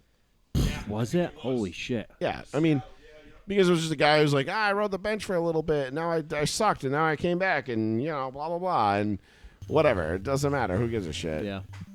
Joey Fats Radio, row 1, seat 1. What's happening? Yo, Durant. what's happening? I want to get a couple bold predictions in there. Go ahead, fire away, my brother. The Browns are going to sneak into the playoffs as a 7 seed. Oof, that is bold. Listen, they check a lot of boxes. You got a top running back. You got a quarterback. You added Zadarius Smith, so you got him and Myles Garrett now rushing the passer. Got a top corner, Denzel Ward. I think they're going to sneak in somehow. I think they'll be the second best team in that division. Damn, you are high on the Browns. That is definitely I'm sorry, bold. third. I'm sorry, third. Behind Baltimore. I got to put them third. So you got, behind what do you got? Baltimore. Cincinnati, Cincy, Baltimore, Cleveland. Yeah, I got Cincy, Baltimore, Browns. I think Browns will sneak in somehow. Damn, in the I think AFC. I have a tough time putting the Browns above anybody in that division, including the Steelers. I feel like the Steelers got a better defense. I feel like they're going to have the defensive rookie of the year. I feel like they've already got T.J. Watt. They got a great running game. They got a great wide receiver. They got a good young quarterback. And I feel like just Deshaun Watson, man, I feel like he got his cake, and he's just like he's skating right Myles towards the Garrett's door. the type of player. I mean, we could be talking about him for Defensive Player of the Year also. I think if we were going to be talking about Myles Garrett as Defensive Player of the Year, I think we would have done it already. You know what I'm saying? Like I feel like he's a guy that just, I don't know. He got drafted by Cleveland, and the Cleveland curse just sucked him in. Yeah, I mean, it's hard to go against history, so I mean, I don't.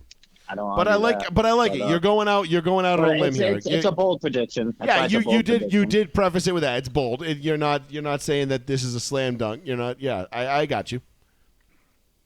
I'm kind of with you with Trevor Lawrence. I think he's going to have a great year. I think T-Law will throw for 5,000 yards.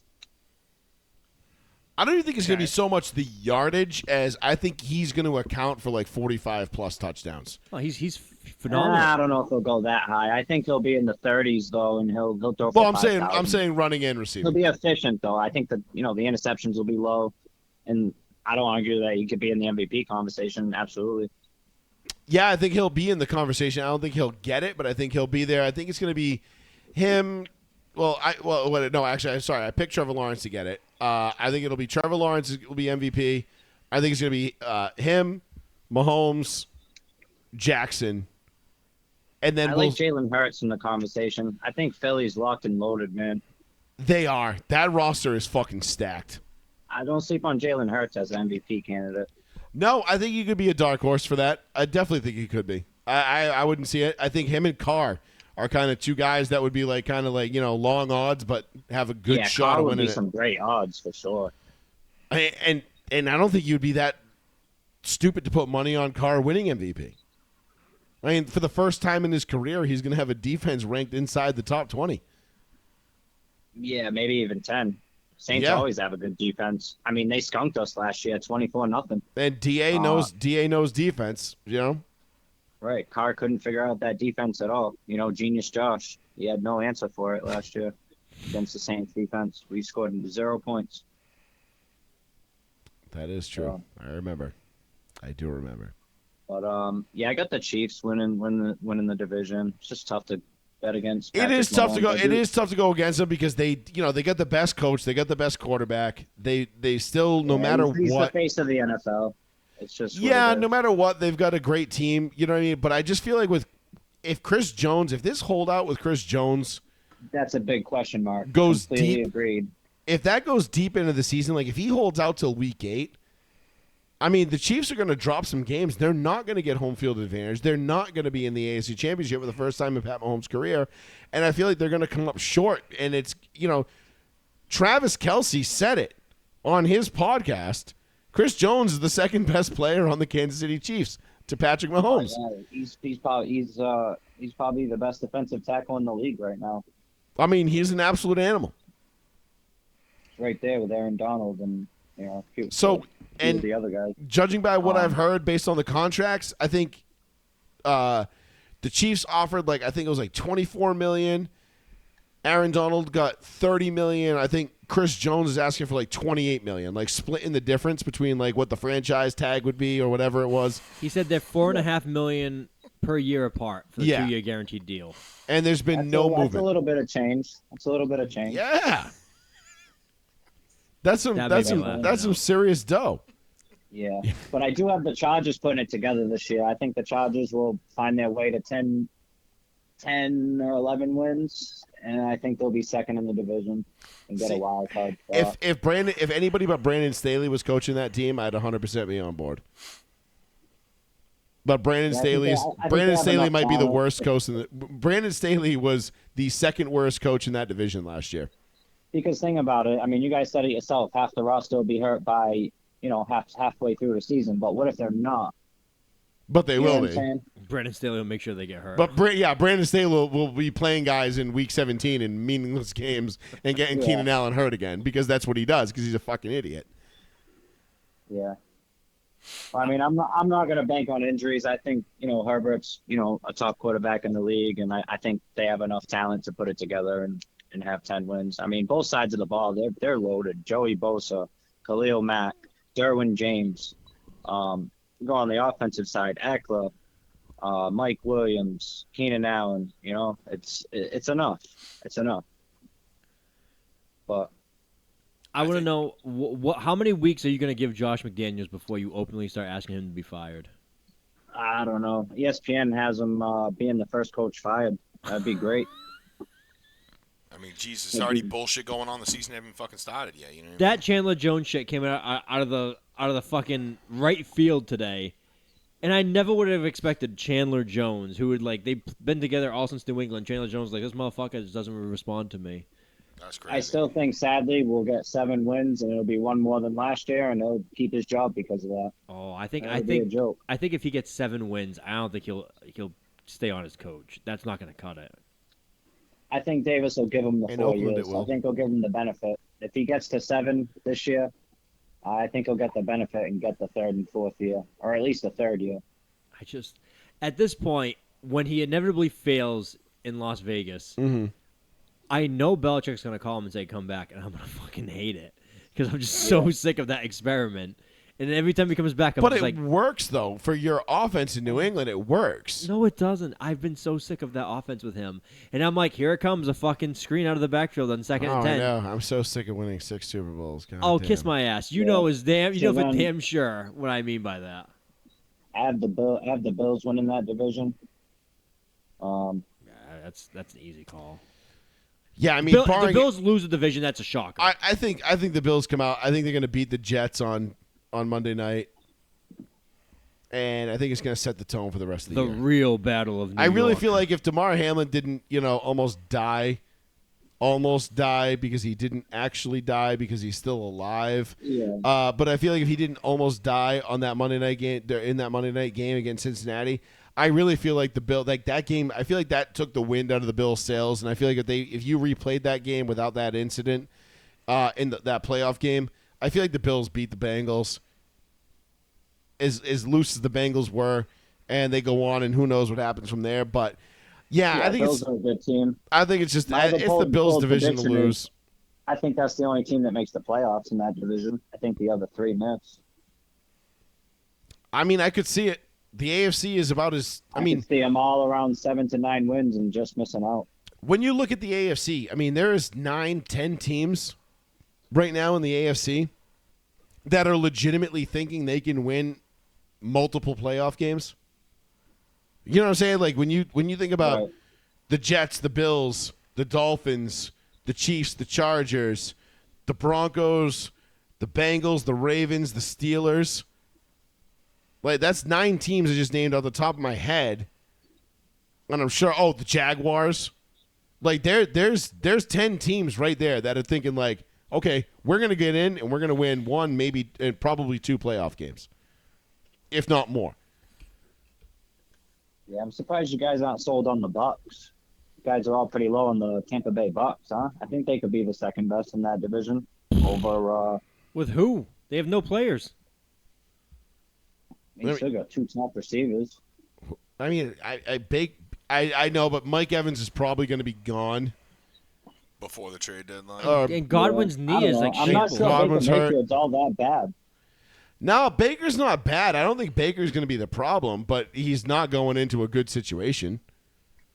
You know what I mean? You're going into a team that just sold out to win a Super Bowl 3 years ago. They did. And then got progressively worse every year since then. And Yeah, but now they we're at still the have bottom of those the young barrel. Players. They still got they still have Tristan Wirfs at right tackle. They still have Yeah, but we know, but Winfield Durant, we know Jr. how at this goes. You safety. need Like they still have players, you know. listen. I mean, it's, Devin White's a good linebacker. sure. I mean, everybody's got a good linebacker, and everybody's got a good right tackle, or 2/3 of the league has a good right tackle. I just don't see the Bucks being anything like. I mean, if they finish second in the division, would I be surprised? No, but not because the Bucks are good. It's mostly because the rest of that division sucks. Fair enough. You know what I'm saying? Like I'm not sitting here looking at the talent level of the Bucks and being like, oh yeah, no, they're a quarterback away, and Baker Mayfield's going to hold them Yeah. back. No, I they like got Paul's take on bevy of on the issues. Philly division. Say again. I was saying I like Paul's take on the Philly division. I think Philly can take that division, and Dallas and Giants all make the playoffs. I could definitely see that. I could see Especially that. with the addition of Darren Waller, I think that helps them out a lot offensively. Facts. Yeah, I think the Giants are going to be a lot better than people think this year. So I'm saying, man, Danny Yeah. Dimes, You I think, just is a had little top better than 5 people tight think. end. Yeah, if Waller can stay healthy and play well, I mean, listen, I think Danny Dimes in that offense, I think they're only getting better. Yep, Saquon, just keep it going. It could. Yeah, and you see what the tight end does for the Chiefs. I mean, it's definitely a important position. Oh yeah. Well, I mean, when you have a guy like Kelsey, absolutely. Yeah, You know what I mean? definitely It's tough fucking. to have It definitely fucking helps. generational talents like that, Kelsey, Gronk. You know what I mean? Like dudes. I mean, even Right. Cal- You see it with Baltimore and Mark Andrews. You know, Yeah, it's a security blanket. Exactly. No, good tight end is a very, very key piece to have in this type of offense these days. Clearly, as you can see, I mean, Yeah, Yeah. absolutely. And then what do we got left? The Niners division. I think the Niners should take that division. That should be a slam dunk. Yeah, facts. that should be a layup. I mean, I don't see anybody. I mean, Seattle's going to be the second closest team to them. The Rams are defunct. Do you think Seattle makes the playoffs again, though? No. I do not have Seattle in the playoffs this year. No.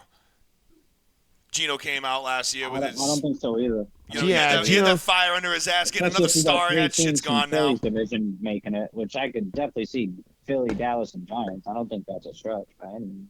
No, Philly, Dallas, Giants. I can That see. was one of the hardest divisions for me to pick because I'm like, damn, dude, there's like 3 of these teams that can I make the wrestled playoffs, between bro. I wrestled between 3 teams making it out of the NFC East and 3 teams making it out of the NFC North.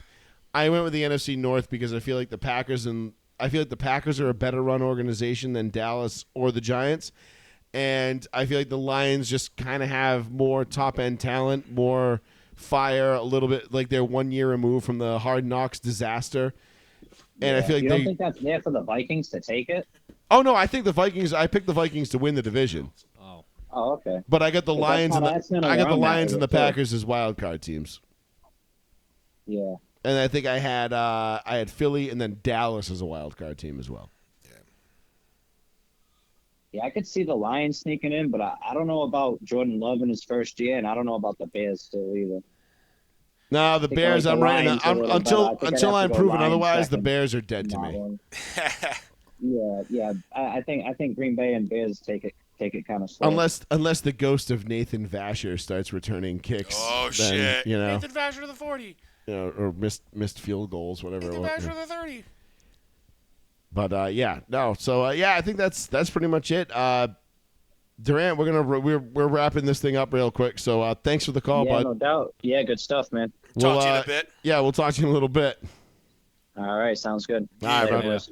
Later, bye. Oh wait. What? Oh, he's already gone. Yeah. Did he get banned yet? No, we didn't ask him. No, he's the only one. Yeah. He's the only one that I think that hasn't got a ban yet. He just stays muted. He's like, "Fuck you." Yeah, no, he doesn't really talk like the shit that we do. He just said, "Shut your ass up." Yeah, that's his thing. Like he just shut your ass up. But eventually the AI will wisen up to that, and it'll be. I'll be fucked. Close your ass. What else did we have to cover, boys? We got a couple things left. I think that was it. For the most part. Think we have Lee Corso making fun of a child. Oh yeah, we did. We have Lee Oh, Corso. is this a right. video? You have this video? Yes. Good, because I think I saw it, but I don't remember. So this is Lee Corso making fun of a kid, which is fucking great, and then calls him a midget. He confuses him with Hasbulla. And has no idea that he made a mistake. Go Bulldogs! Yale Bulldogs. Oh, wow. Not so fast, midget. Not so fast. Midget. Yeah, I little did see guy. Hey, not so fast. I go with Harvard. What's the matter? He has no idea he did has no anything idea. wrong. He's like, "What's the matter?" He called me like, "Not so fast, midget." And I was like, but like if they had just played it off like it was no big deal, Right. instead of like, "Oh god damn it," like we just stepped in it. Like I mean, it's Lee Corso. Right, and he's Analyze the strength calling of my a game little like Lee kid a Corso. midget. He's tinier than Honestly, him. And if they, The two guys didn't act in shock. They just bursted out in laughter, and they were just like, "We can't like even hide our face and emotions." I mean, but if they just acted natural, it probably wouldn't even be a big deal. don't lie. If I was up there, I would have burst out into laughter. So Like, I can't continue. we'll do our motorsports minute real quick to wrap up the show.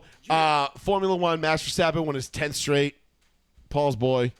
Obviously, he's I think he's one race away from clinching. Oh, probably by now, yeah. I think he can clinch He's the gonna title. DNF the rest of the fucking season. I think still he win. can, yeah, I think if he wins next week, I think he can clinch it, and then it's over. He's won 10 straight, which is a Formula One record. Red Bull is absolutely on a tear. But if you remember 2 weeks ago, the Daytona night race, we saw this wreck from our guy Ryan Preece. Rain peace. You'll remember this one. It was traveling so fast. it was pretty wild. Oh, it was shit. 5 laps to Right, go. right when it got in the grass. As soon as it And got in the grass, that's when it started to lift. It goes up, right? And you're like, And then oh this shit! is just violent. I mean, look at this car. God damn. Voice So is killing that's at me. 195 miles an hour, right? And we wanted to see what the That is end amazing. result Something of that this weighs over was. 3,500 pounds. So because of that, so this is like just to give you an Just idea. traveling so Whoops. fast. Hold on. Let's see. So that's how high the car got. How high do you think that is? I mean, That's 10 listen, feet, 15, 10 this feet? this car is about 18 feet long. Yeah. I mean, you're talking 10 probably feet. 10 feet off the ground Yeah. at least. Beautiful. At this point, I mean, it's a gorgeous picture. It is. That is. I would have that on my wall if that was me in my house. Like, I would have that framed up, like, sick frame. Some nice Absolutely. lights. And then this picture of Ryan Preece after the Yeah, wreck. I've seen a worse one than that. Not even that bad, but it gives you an idea of the G-forces that take place when you roll a car at 195 miles an Insane, hour. dude. All the blood And you're vessels strapped just- into your car. I mean, look at this man's eyes. He looks like his husband just told him twice. Like, I had to tell him once. He overcooked the roast. He definitely just overcooked the roast. I mean, this is, and you can't even see the eyes, how bloodshot they are. But this reminds me of Davey Allison in 92.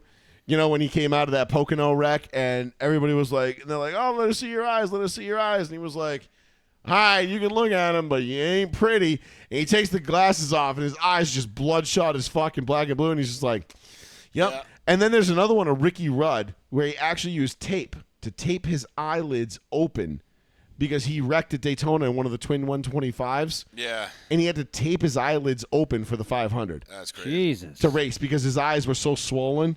He had to literally take tape and tape him open. That's crazy. I could pull the picture up for you. It's great.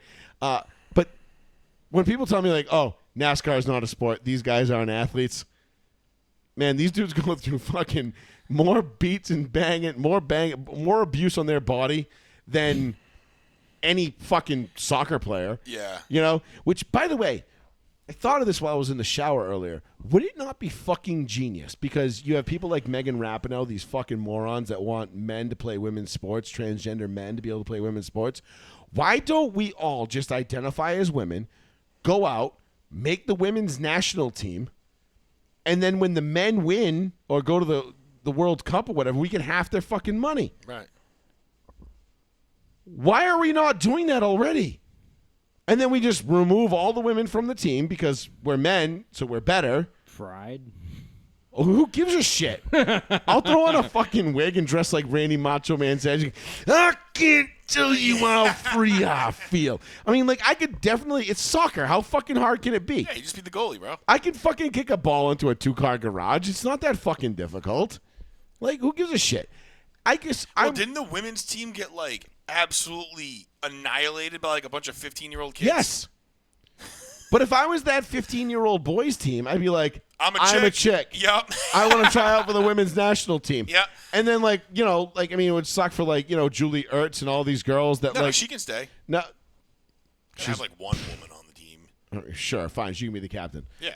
You can be the token female on the women's team, bro. Yeah. It's not But, like, 23. why wouldn't we just do that? Like, we should. I wish, like, a bunch of guys would just do that just to make a mockery of it. Right. And then go collect all the money that should be going to the women's team. Yeah. And they're like, oh, yeah, the men's national team goes to the World Cup every 4 years. We get half because pay equality and whatnot. Yeah. While we were on the air, Mike Williams died. The receiver? Yeah, For the Chargers? not that Mike Oh, Williams. I was like, fuck! I drafted him like third or fourth. Fuck. Listen, Just it kidding. worked out well for you last I year. know. If that was the case, That was asshole. why I was making the joke. Mike Williams, former Buffalo and Raven. He was only 36. Wow. How'd he die? Doesn't say. Not good. 36. That's Too young. way too soon. Was he vaccinated? I'm sure Gotta they'll, ask. We'll find I'm sure they'll out. come up. Yep. Gotta ask. It was like he was in an explosion. Was he vaccinated? Yep. The fact that don't It's like fucking make he me had a laugh. heart attack, and that resulted in his explosion. Then I'm over here trying to find this year's draft board just to see what. It's not even the same Mike I Williams. know, and I just wanted to see how insensitive I was. all right, let's leave it there, boys. Third. That would be your luck. Yeah. It really Who would. drafted Kelsey in that league? Oh, let's see. I hope I it's think he's a fucking keeper. Shees. Nope, Tommy did.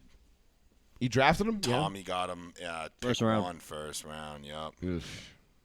Yeah, that's a rough. Hopefully, for hit. Tommy's sake, that's not a big deal. But all right, boys, we'll leave it here. We'll be back on Tuesday night, Yeet. 8:30-ish p.m. to do a Week week one one wrap up. recap. Yeah, motherfucker. We'll be in it. We'll be fucking in it. We've got the row one, seat one pick and pool. Oh yeah. Nothing to it. Just join up. I'll post the link up in the on the site tonight. Do it. You can join it. It's free to join. You're just going to compete against me, Paul, and Sean for the season-long thing. No spreads, no nothing. Just straight winners every single week. See if you can break my record. No, that's the survivor pool. Idiot. Oh, That's a fuck, never different mind. thing. That's All for right. money. That was impressive. 13 straight. Yeah. I've never seen anybody go longer than like 8. Yeah, I went 13 last year Yeah. for the survivor. And you were asking us for our opinion. I'm like, I'm And he not fucking won giving you after my he opinion. won it in like week 9. Nine. He just kept picking after that just to see. Yeah, and I made it to 13. That's pretty impressive. Who was the one that cost you the loss? It was the fucking Browns.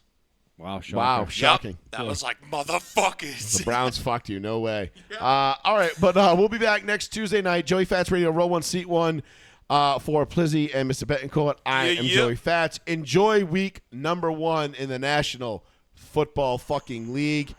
Can't wait. It's going to be a great Sunday. I got chowder on tap. We're going to smoke some fucking beef ribs. Paul's bringing lobster. It's going to be a fucking good day. It's going to be a nice rainy Sunday here in southern New England, so we don't have to feel guilty about not being outside. I'm going to spend a lot of my hard-earned money on a fucking Sunday ticket through YouTube TV because fuck me, I'm addicted and I can't help I it. almost bought it today. But anyway, it is what it is. We'll see you next Tuesday night right here, row one, seat one, Joey Fats Radio. Thank you to everybody that joined us. Be sure to give us a like and a share. We'll check you all next week. Peace. Later.